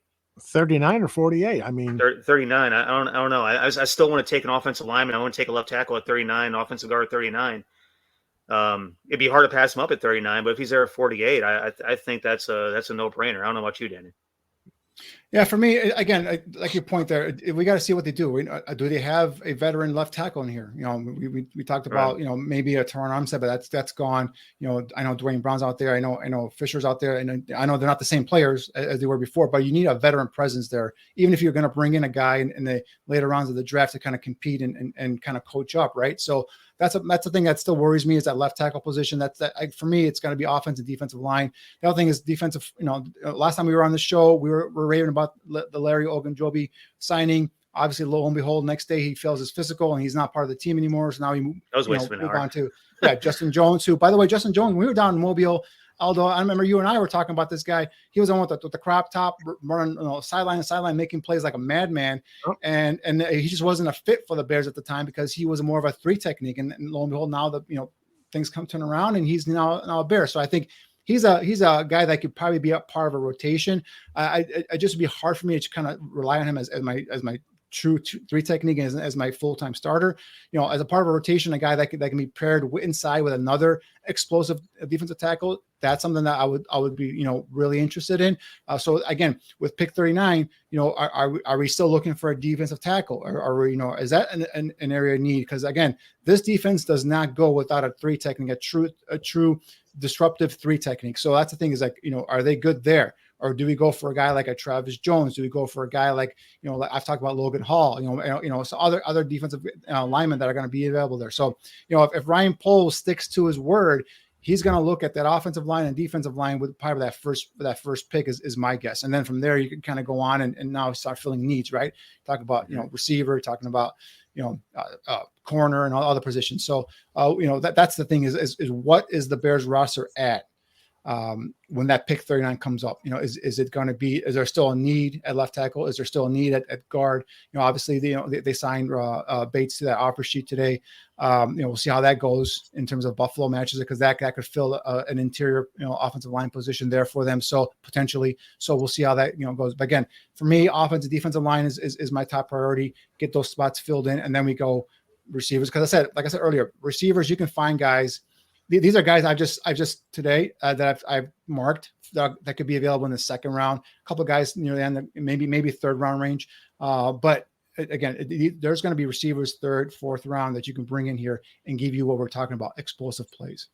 All right, we're moving on to George Pickens. Yeah, this is a guy that's very. Before you run the highlights here, this guy's very popular amongst Bears fans. He's a guy that a lot of guys have kind of pegged with that pick 39 and you put on his tape and there's no doubt you see the talent, right? You see the size at 6'3", 195, 32 plus inch arm length, ran a 4.47 40, 33-inch vertical.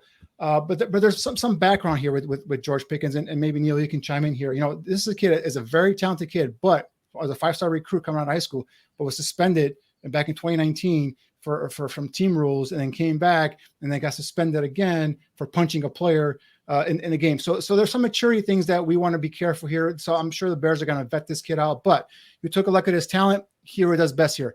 Goes up and makes a catch versus a DB, a contested catch. Again, we're talking about a leaping ability, right? 33-inch vertical, body control, strong hands, a guy that can go up, and even if he's covered, he's still open. These are the type of receivers George Pickens is. All right, so that's the first one there. This one here shows him a little more quickness here. Catches a slant pass, and he uses that burst upfield for this touchdown. And the combination of size, speed, and athletic ability make him a very good receiving prospect here. Again, this is not where he's going up and making that catch. This is where he's using that quickness, that speed to be able to get inside and catch the ball. Now burst through the defense secondary and into the end zone for a touchdown. So he gives you that type of big play potential as well. Again, very talented kid, very athletic kid.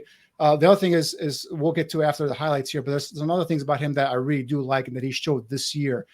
This one here versus Cincinnati. Here he blitzes, his man blitzes. So you see him, he's got matchup versus a safety, and he gets over the top leverage, and look at him just lay out and make this catch, displaying that big play downfield potential.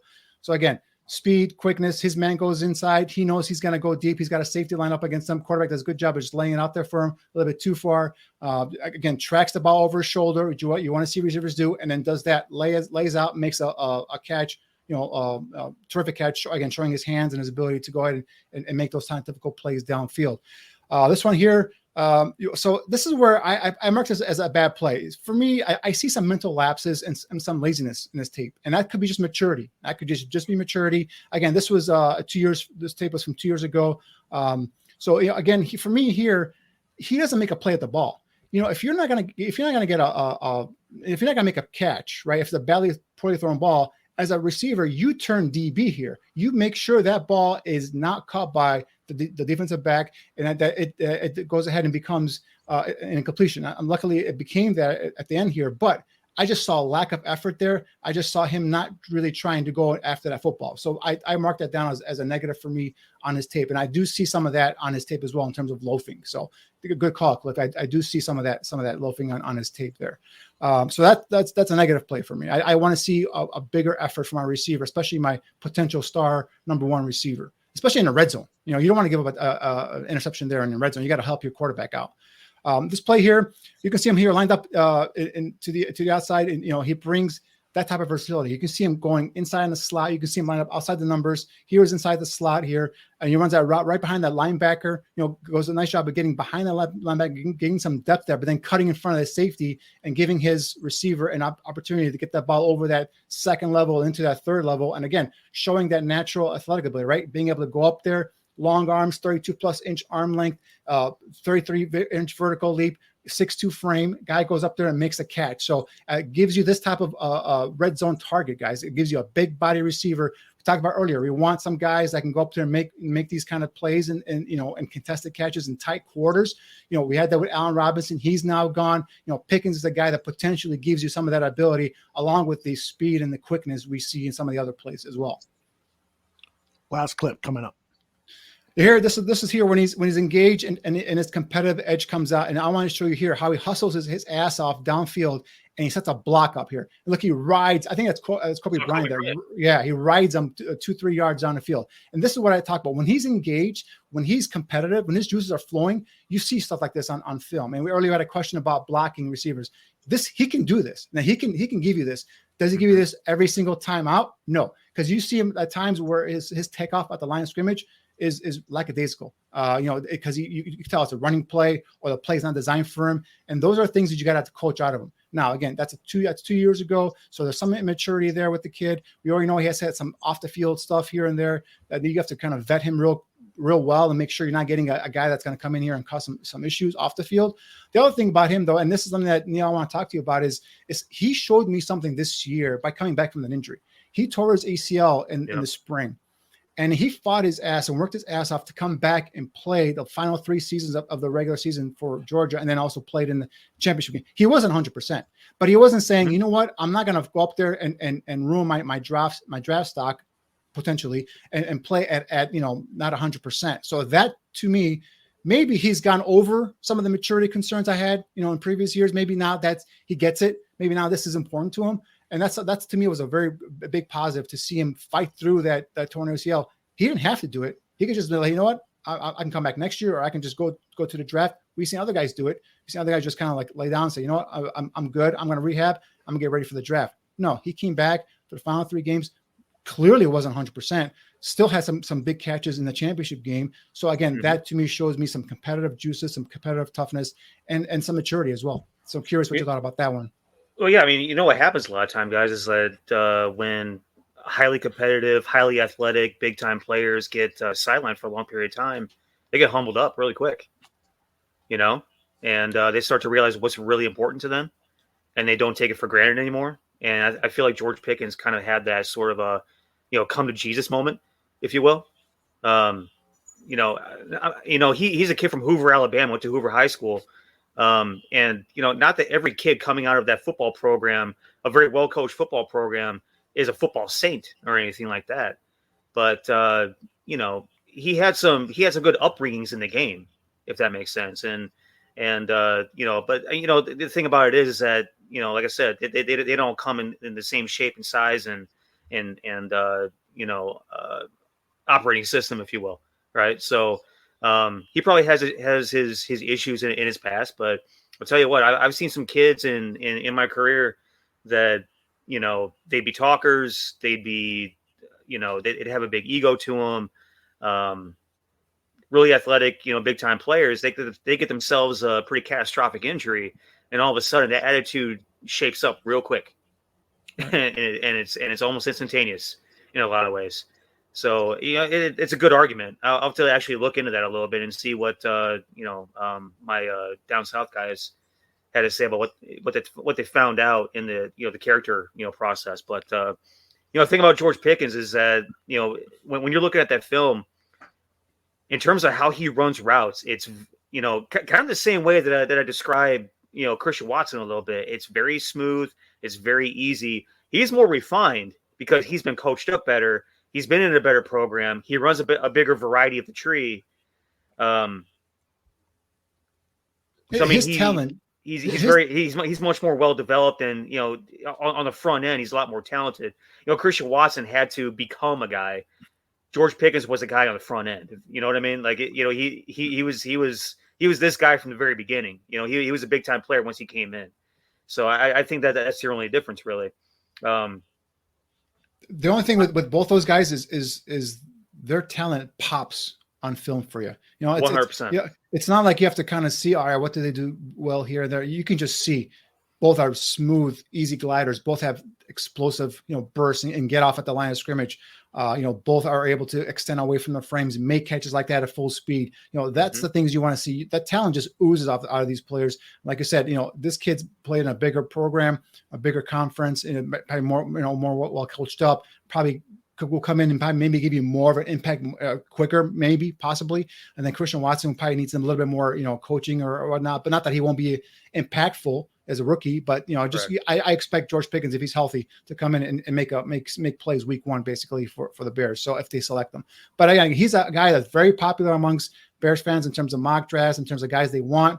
No, he's to me he's a much more athletic, much more. Yeah, Alshon's bigger. Alshon was mainly a one-trick pony. He was a guy that go up and make plays on contested catches. This kid has the speed to be able to beat you down, deep for a deep touchdown.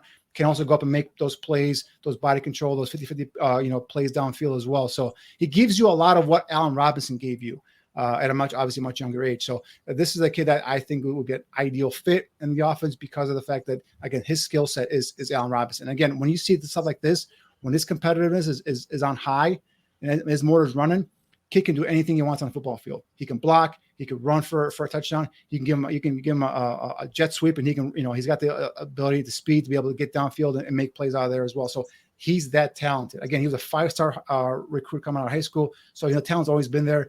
Some maturity issues, again, as I talked about earlier, those are some of the questions you have about him. And obviously the injury, he comes back from last year. So that shows some of that toughness. But again, very, very talented kid. Doesn't, there's also some concentration drops. You watch some of his tape. There are some times where he's just not concentrating, doesn't look the ball into his hands, drops it. So you'll see some of that as well. That's got to be coached out of him as well. So not the perfect prospect, probably why you're seeing him now listed in the second round in most mock drafts. But again, he's the guy that gives you talent. And if you get him right, you can potentially have yourself a superstar there. You know, when these scouts come in for character evaluation, one of the things that they ask about is and especially with what you're talking about, like, you know, he's got the background, he might have some red flag in terms of character. You know, the things that he does on the field is sort of inconsistent. Like, does he have the want-to be a professional? Does he have the want-to be great? And in terms of that, can he be coached up in order to achieve those things? And if he has that kind of, like, you know, mentality about him, if he has that kind of makeup, that genetic makeup in him, then yeah, he's going to be fine. But again, we're not within the four walls of Georgia. We don't know, like, 100%, you know, what we've seen from our own two eyes over the course of the past 4 years. And so that's really the big thing. You know, a lot of this stuff that we're talking about comes out in the discovery process when the scouts come in during August, and then throughout the year, spontaneously throughout the year to check back up on these kids. August is the big character month. These guys come in to get character, to get body types, and that's really it, right? And then they come in throughout the year to watch tape, to see guys on the practice field, to kind of more evaluate the athletic and competitive sides of things. But like in August, when these scouts come in, if Georgia goes ahead and says, yeah, you know what, honestly, the injury really kind of changed the kid a little bit. He was a little bit of a shithead before, and now he's much better. He's more competitive. He's more cooperative. He's much more coachable, those types of things. Or it could be one of those things where, yeah, when he was young and immature and dumb, as kids tend to be, yeah, he had these things, and then he grew up as kids tend to do, right? And so that's where the whole thing that we're talking about here is like, which side of the coin is it? If it is any side of those coins, or is it just that, yeah, he is still immature, he hasn't grown up yet? Is that a thing that the player development guy at the next level has to get his hands on? Is he going to become one of those dudes that he's got to spend a lot of time with that particular individual within the four walls of the franchise, and a lot of hands-on kind of molding to do within the kid's mentality, the kid's attitude, the kid's competitive juices, all those different types of things, in addition to the receivers coach getting his hands on him. And then those are all the things that scouts figure out. I mean, we're just looking at what we see on tape, and is what we see generically as we look at things that may pop up in the news, things that may pop up in his bio, whatever the case may be, that our ability to judge character. But mainly like what we see on tape. I mean, shit, yeah, that kid has it. He has the ability. He has the tools. He has what we need to fit what we want. Very good stuff, gentlemen. Do you want to continue, or should we save the tape that we have left for next week and then get to and we haven't even got to Niel's players yet. So maybe we've got next week's show already built in. What do you think? Yeah, I can continue with the players, or we can go with Niel's guys, or we can just take some questions or whatever you want to do. Yeah, let's do that. Let's take some questions, and also we'll save the tape that we have on Bo Melton and Tolbert, who people were. Ravi says, "I want to see Tolbert." let's do Tolbert, and then we'll handle a few questions, and then we'll get to the last guy, Bo Melton, next week, along with some fresh tape that we'll have. And I know people are dying to talk about cornerbacks, and I know you guys have been looking at tape of cornerbacks, so we'll promise that for next week. Let's go on. And so before you play Tolbert, I just want to give some background here. This is a kid full disclosure, I had never watched up until when I saw him at the Senior Bowl, and I'm like, damn, this kid looks like part. He looks legit like a number one type of receiver. He's got the frame. He's got the definition in terms of his arms, his legs, everything like that. 6'1", 194 pounds, 32 1/4 arm length. 10-inch hands, gives you a big catch radius, and that's what you want in your big number one receivers. And I put on this tape here, first play. Look what he does, and I'm like, all right. This kid, look at him. First play, gets off press coverage with a great release. Okay, this is versus Tennessee, guys. Versus Tennessee Volunteers. Turns upfield, tracks the ball over his shoulder, and then this makes a superb one-handed catch versus a corner. Just again, nonchalant, just gets upfield against a guy that's a Division I player in the SEC, and just puts it up there with that 10-inch paw and just brings it in. So again, you're talking about a kid's got athletic ability. Gets off that jam real quick, and again, that big natural hand ability to be able to put his hand out and make a catch. Impressive right away. Again, here we're taking a look at a play, a 4th and 6. Again, I like to show context in a play. Again, this is still versus Tennessee, 4th and 6, big time play here. Take a look at how he sinks his hips here to create that separation, Okay, but uses that his strength to be able to get away from the defensive back, and then that's holding him basically on this whip jerk route to go ahead and be able to convert on this 4th and 6 play. Again, that's talking about determination. That's talking about a guy who's got some quick twitch fibers in him, and he's got some strength here to go ahead and look. The guy's holding him, and he gets away from him, and he gets the ball and gets upfield real quick. Again, 4th and 6. This is impressive. Again, he's not doing it against St. Mary's or anything like that. He's doing it against some SEC team here. Again, we're talking about sinking his hips, on these whip and jerk routes, and being able to create that separation, that slight window. The ball gets on him really quick there, catches it, and then turns around. He's upfield and he's gone. Where he ran a 4.49 at the combine. I think he's in that mid 4.4 range there. He's got some of that, again, that breakaway burst and that speed. Ooh, Danny froze there for a second. Uh-oh. He may need to leave. I think FBI's investigating Danny. I think they got him on something. Let me drop him and then see if he can. Oh, that was funny. All right, no, Robbie and Smoke and Skokin. I mean, they're saying this is their guy. I mean, I'm not against that whatsoever. He was another one of those dudes at the Senior Bowl. You look at his GPS, all of his his Zebra Technologies measurables. I say that as I wear a damn Catapult, freaking sweatshirt. But I mean, I gotta give props to props are due. They're the ones that were taking the measurements and all that kind of thing. But he was another one of those guys that had a 19 plus, almost 20 on his in-game GPS, recorded speed, at a size of 6'4" plus, around 200. Not as explosive as Christian Watson, not as sort of freaky in his explosion as Christian Watson, but the same type of player in terms of what he gives you in terms of length, strength. He runs his routes very crisp, and you saw that during practice week, the entire week, how he ran his routes, how smooth he was, how sharp he was with his feet, how quick he was in terms of gaining separation, looking off the DB and getting that space. He was a really interesting kid. I mean, you look at what he did in summer. He absolutely torched the Sun Belt, especially this past season. And I think he was the only 1,000-yard receiver in the history of South Alabama football. Not that they've had an illustrious history or anything like that, but still, I mean, they've been around for 5 minutes, and they have a guy like this come through and absolutely torch the league. So, he's a really interesting kid. In terms of his background, I don't know too much about him to be 100% transparent, but you watch his film and it's extremely impressive. And some of the guys in the chat are like, yeah, this is my guy. I mean, you kind of zeroed in on a really good one, guys.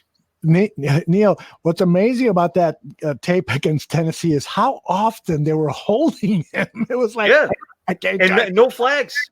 And no flags. No flags. The guy's getting raped. No flags.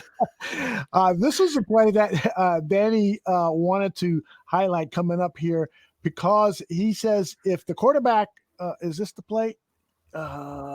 Yeah, he says if the quarterback would have thrown a better ball here. Oh no, this is that's the first play. Yeah, fantastic one-handed catch, and this is super. Again, he's being held there, and he makes the one-handed catch. It's a thing of beauty.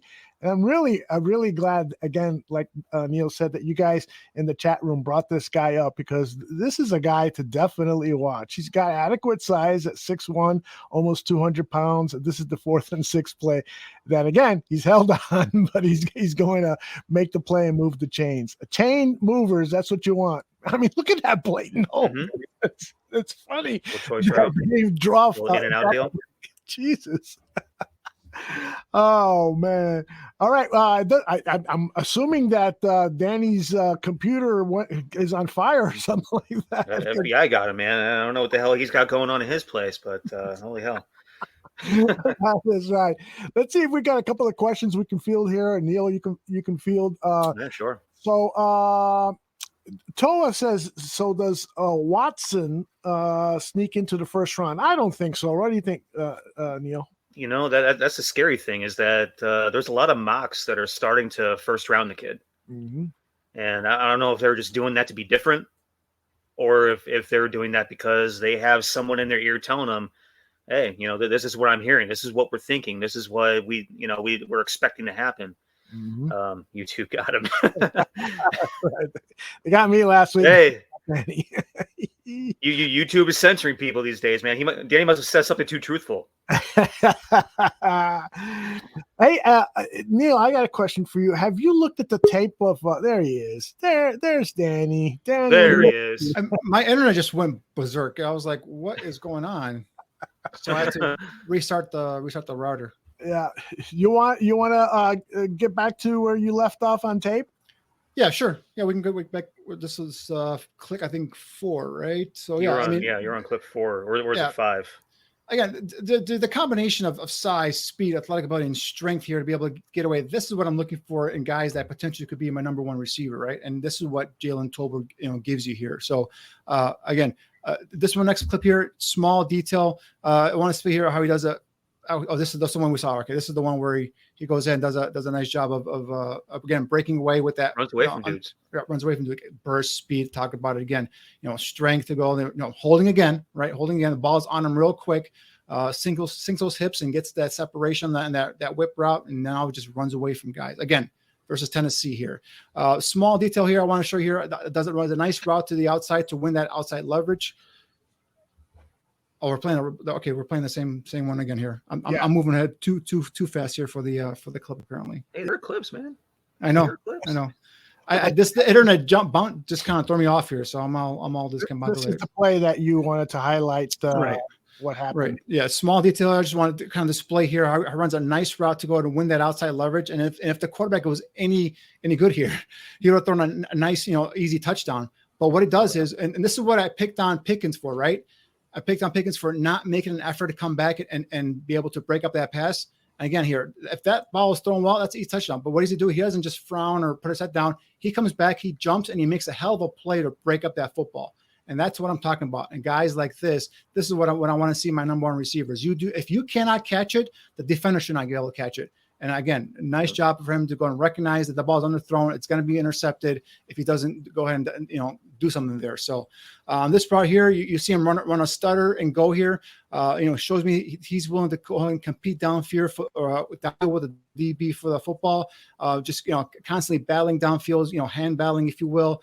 Him and the DB, and he does a nice job again keeping his concentration, keeping his momentum, his speed at full speed downfield, and being able to track that football and make that catch. So again, I want guys that can catch through contact, guys that can fight through contact downfield, guys that have the strength to be able to break away from a defender when they're running these short intermediate routes, and then be able to break it free and get those big gainers.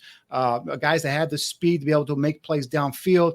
And I think we see a lot of that here with Jalen Tolbert. So again, a kid that I had no idea prior to the Senior Bowl. I had not seen a clip of him at all. And then just kind of seeing his frame, his body type, the way he conducted himself down at the Senior Bowl, and now just kind of going through his tape. This is a kid that I can see shooting up draft charts, and I can see him going, mid to early second round, to be honest with you. So a guy that came in probably Neil, a day 3 guy at the best, right? When you first started this whole process.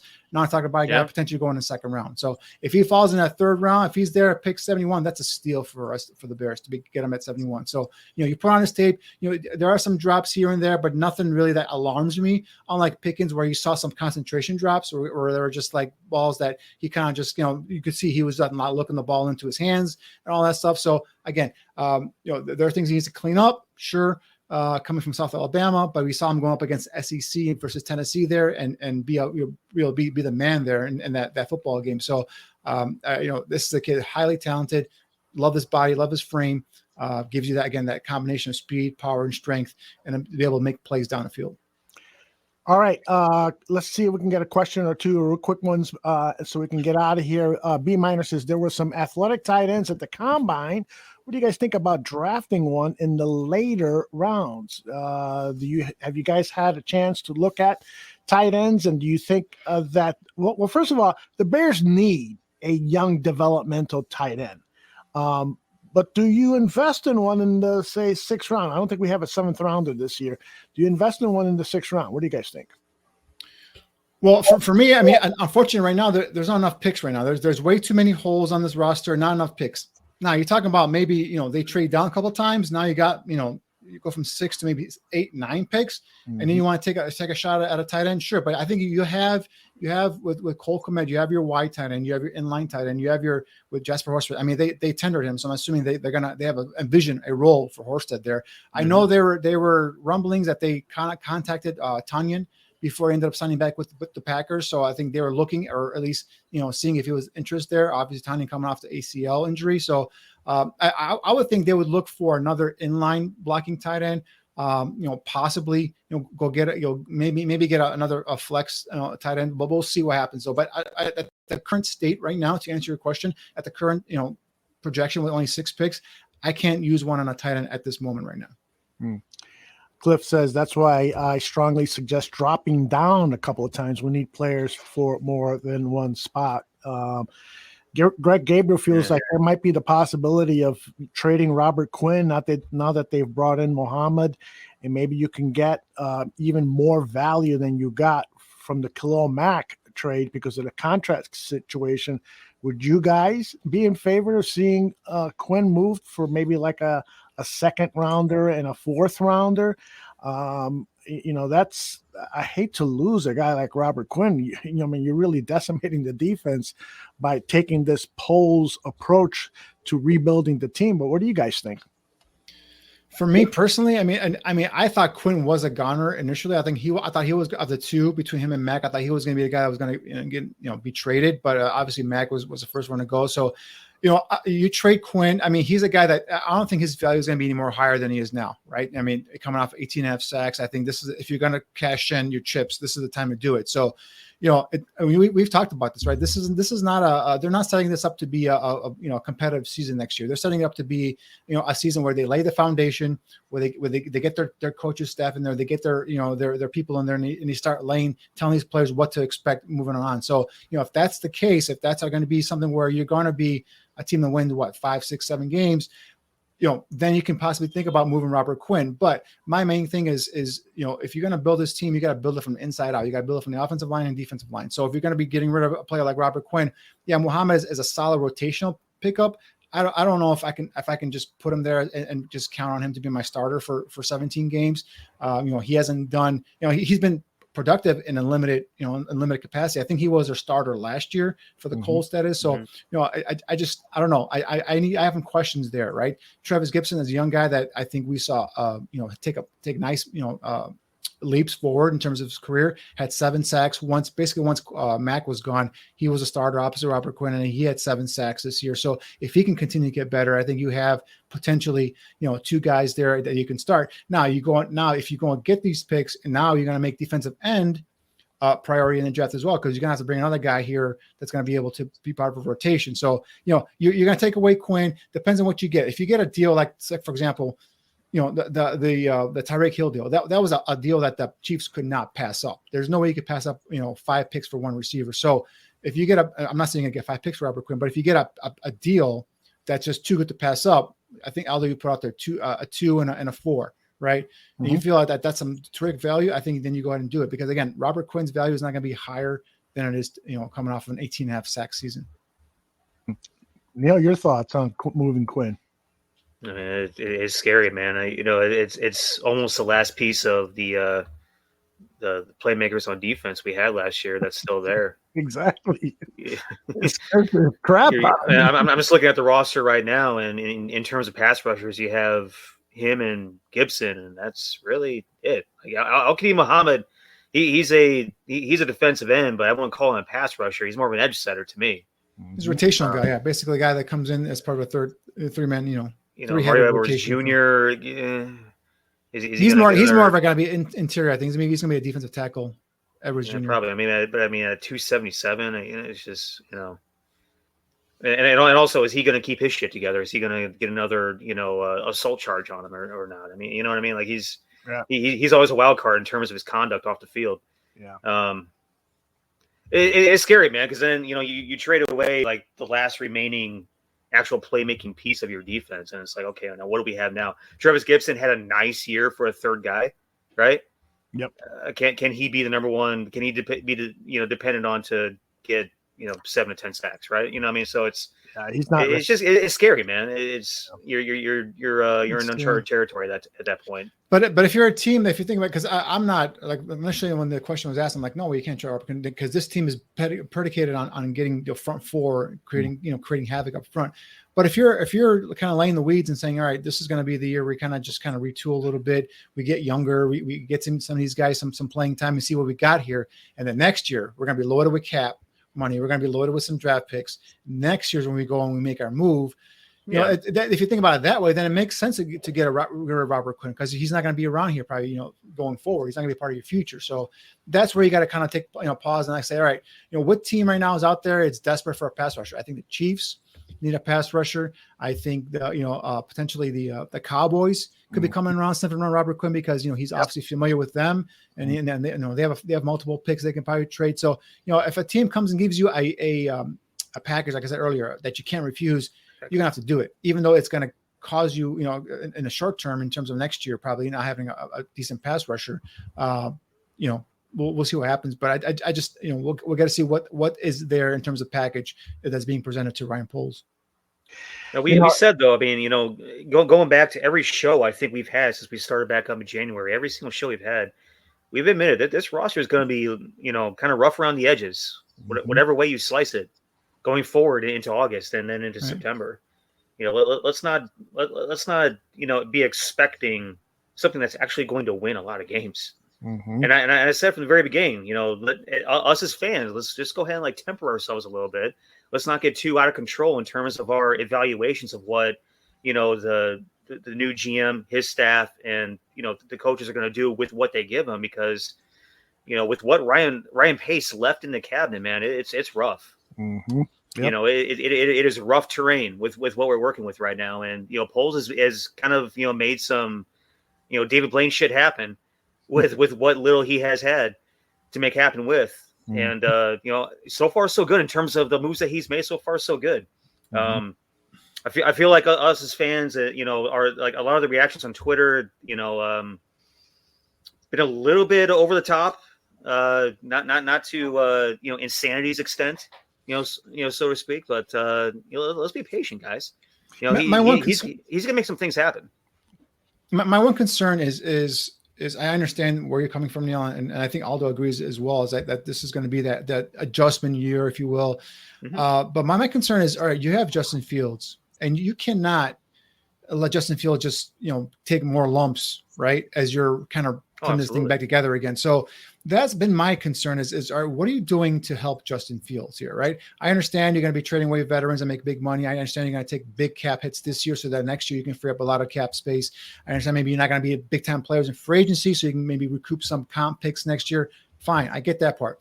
But you do have a potential franchise quarterback, playing there. You cannot put him out there with a subpar offensive line, right? You cannot put him out there with no receivers, basically. And, Byron Pringles is a nice gamble, sure, but you need more than that. So that's why I'm thinking, as long I can live with them telling me, you know what, we're going to take this year and just kind of build our culture and get our team going, get some of these young players some playing time, as long as they are protecting and helping develop Justin Fields and putting him out there with just Darnell Mooney and Byron Pringle. And I know they're going to draft a receiver or two, but it's like they need some more people around him to help him. And eventually the offensive line, that left tackle position scares the hell out of me right now, guys. And I know people are talking about Larry Borum, talking about the guys. That's not going to happen. If you want to put a real left tackle, it's either going to have to come, veteran, like a stopgap veteran free agent, or it's going to have to be probably that pick 39. Someone's going to have to fall to you, and you're going to have to draft them. That guy's going to have to start. Don't tell me Larry Borum or Tevin Jenkins is going to be your starting left tackle next year, because I don't want Justin Fields behind an offensive line that has Larry Borum or Tevin Jenkins as a starting left tackle. Yeah, how many times have we said that Tevin Jenkins is not good enough? Yeah. How many times? Too many times, because it's true. Put the record on repeat. My concern is, you talk about Justin Fields and protecting him. You also got to protect him from having a terrible team, which, by my estimation, that's where this team is headed for this first season. And I understand Poles' plan, and I understand the team is going to take some lumps, and that's part of rebuilding. But at the same time, you don't, and you're talking about building a culture. You don't want to build a culture that you have to fight through these losses and continually tell your players, we're getting better, guys, even though you lost the game. And to do that over a 17-week season is very, very difficult. And if you're going to acquire new defensive backs, you've got to give them an opportunity. And that opportunity means getting a pass rush, getting pressure on the quarterback, because that's when defensive backs create turnovers. If you're not having a pass rusher out there hurrying the quarterback, disrupting the throw in some way, then you're not really helping DBs make these turnovers. And so as much as I would like to acquire 2 picks for Quinn, a second and a fourth, wow, that's juicy. The same time, man, what are you doing here? How many games is it okay to lose in 2022? Because I can't see this team winning 6-7 games, not with the roster that they currently have. They are losing guys like Allen Robinson, who are true number 1 wide receivers, and bringing in guys like Byron Pringle, who's a number 3 receiver. He could potentially develop into a 1, but that's not his ability so far. So I'm a little concerned right now. We'll see what happens. Yeah, that's the thing. It's you don't want to retard the growth of Justin Fields. You want to be able to continue progressing and they can take the next level, right? We've seen him out there working with Darnell Mooney. You see him showing some of that leadership right now in the offseason. So that's all positive stuff. You want him to come in here and feel confident in terms of what is, going in week and week out, that he's got a chance to go in and win, at least have a chance to win a game, not just go in and think, all right, we're going to get our brains bleed out and all that stuff. Especially, guys, all the talent that's defected from the NFC to the AFC. The NFC has never been so more wide open, right? I think it's basically the Buccaneers, the Packers, depending what they do at receiver. And who else is a contender in the NFC in your minds, right? So I think it's like, if you get in there and you start being competitive, you have a chance to maybe make the playoffs as a 7th seed or something like that, or a 6th seed, and get in there. And now you start building some of that confidence you talked about. And again, that quarterback is got to be your primary concern, making sure he's developing and make sure he's got weapons around him and protection up front. Yeah. Look at what Robbie's saying. We stole another half hour of draft talk. Love it when we go into overtime. All right, fellas. Great job. Thank you for adjusting on the fly here. And I apologize to Neil that we weren't able to get to your players, but that helps us for next week, because you guys are 99% prepared for next week. And I want to thank Damian Parson. He was outstanding today, man. We should have just had him on for 2 hours. He really brought his A game tonight, and so I'm really grateful for him. Make sure you follow him on Twitter at DP_NFL, and head over to the Draft Network online, read their articles, and use their mock generator. It's all good stuff there. Guys, any final shout outs you want to give out? Neil, start with you. Yeah, well, I mean, just say to the fans, man, to the listeners, to the watchers, you guys bring it every week too. You know what I mean? With your questions, your comments, and everything else. Danny and I aren't actually in the chats. We don't see what everybody says. Aldo puts up the most interesting stuff. Wow, don't say that. People are going to get offended. Hey, why wasn't I put up as many? The stuff that we could bounce and create conversation off of and everything else. I should probably have another screen up just so I can see what the people are saying. And you should be able to see it on your controls. No, but shout out to you guys, because you guys bring it every single week too. And again, from week to week, if you guys have anybody that you want us to go ahead and take a shot at, any questions, whatever, just hit us up, DM us. Outside of that, always fun times being on with you guys. Like the show, comment on the show, share the show. It's been a hell of a week for me. I'm going to watch the rest of these basketball games. I'm going to finish drinking the blood of my enemies and go to sleep. Wait a minute. We got breaking news. Breaking news. Yeah. The Bears have just signed Trevor Siemian. Oh, hey, God. That's good. A 2-year deal. What do you guys think? I like Trevor. Good kid. What's up with Nick Foles? You already paid his roster bonus, so that's already money sunk. It looks like the Bears and the Seahawks are neck and neck. They're racing for the team that's going to have the most dead cap money this year. I'm not sure if that's a race you want to win, but I just don't know what's going to happen with because if you trade Nick Foles, assuming you take some of that money, and then you may get a 6th round pick. Hey, we said we don't have a 6th round pick. Maybe we get a 6th round pick here for Nick Foles. I'm not sure, but Trevor Siemian, that doesn't do much for me. Obviously, get a Gatorade bucket of water for Nick Foles. That's what we might get for Nick Foles. Maybe a filled or empty. That's the thing. Well, water don't cost, actually now with inflation, water might actually cost something. But But the thing is, with Trevor Siemian, all right. So if you think about it, if the Bears have a quarterback that is mobile, the guy that can use his legs to make plays. Simeon's not that kind of a quarterback. Not that Foles was either. So I'm just curious what the infatuation with Trevor Siemian was. So obviously with Bates, the guard they got, they're signing from the Bills. We know what the draw was there. Ian Cunningham, the Bears assistant general manager, actually got him to sign with the Eagles when he was coming out of Penn State. So that's a connection there, and that's where. And then he ended up trading him to Buffalo, and that's where that connection is there. But with Siemian, I don't see the connection there. I'm not sure what he is. Maybe it's just a camp quarterback. We'll see what happens. But I actually liked him coming out of Northwestern and thought he might have been a good guy to bring into camp and develop him. But to me, it just seems like it's too late now for a Trevor Siemian. Why not just stick with Foles as the backup for 2022? I mean, you're blowing the whole thing up. It's not like Trevor Siemian is a piece for the future. I don't understand that move. But unless there's a trade scenario out there that we don't know about with Foles, that team is. But I mean, if you think about it, every single team pretty much has their starters already kind of filled, right? Maybe a team values Foles as a backup or something like that. I'm not sure if Doug Peterson wants him back in Jacksonville to back up, his young guy and Trevor Lawrence. Who knows, right? But it's just something that the signing of Siemian makes no sense unless you have a trade set up with Foles. Because even if you bring him in as a third quarterback, as a camp quarterback, I don't know what the guarantee money was in the deal. I don't expect it to be high. Mm-hmm. So that's the thing is my first thought was, something must be up with Nick Foles. There must be something going on. Either they're going to release him, flat out release him, or they're just going to trade him. So we'll see what happens. Yeah, we already have a camp quarterback. His name is Ryan Willis. Yeah, there you go.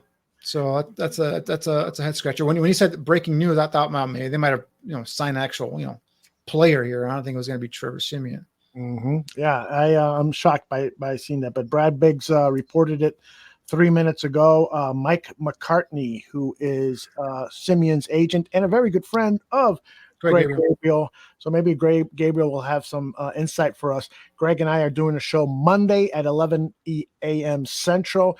And Greg is going to do something that I think you guys, Neil and Danny and everyone else are going to be really interested. He wants to do a show that takes us into NFL organizations and what is going on right now. Where are teams in their preparation for their draft? What is the process that is going on right now? For instance, at Hallis Hall, what's the scouting director having his scouts do? What is the pro personnel director doing? That kind of talk. So it's going to be very process oriented show on Monday. Probably not a lot of talk about some of the prospects. Greg has just started to evaluate guys on tape, so we'll get to that on the following shows. But next Monday should be a really interesting show for fans who love process. And Danny and Niel are nodding their heads; they can't wait. Yeah. We already know some of that stuff because he's already told me. But I'm sure guys are going to find this very, very interesting.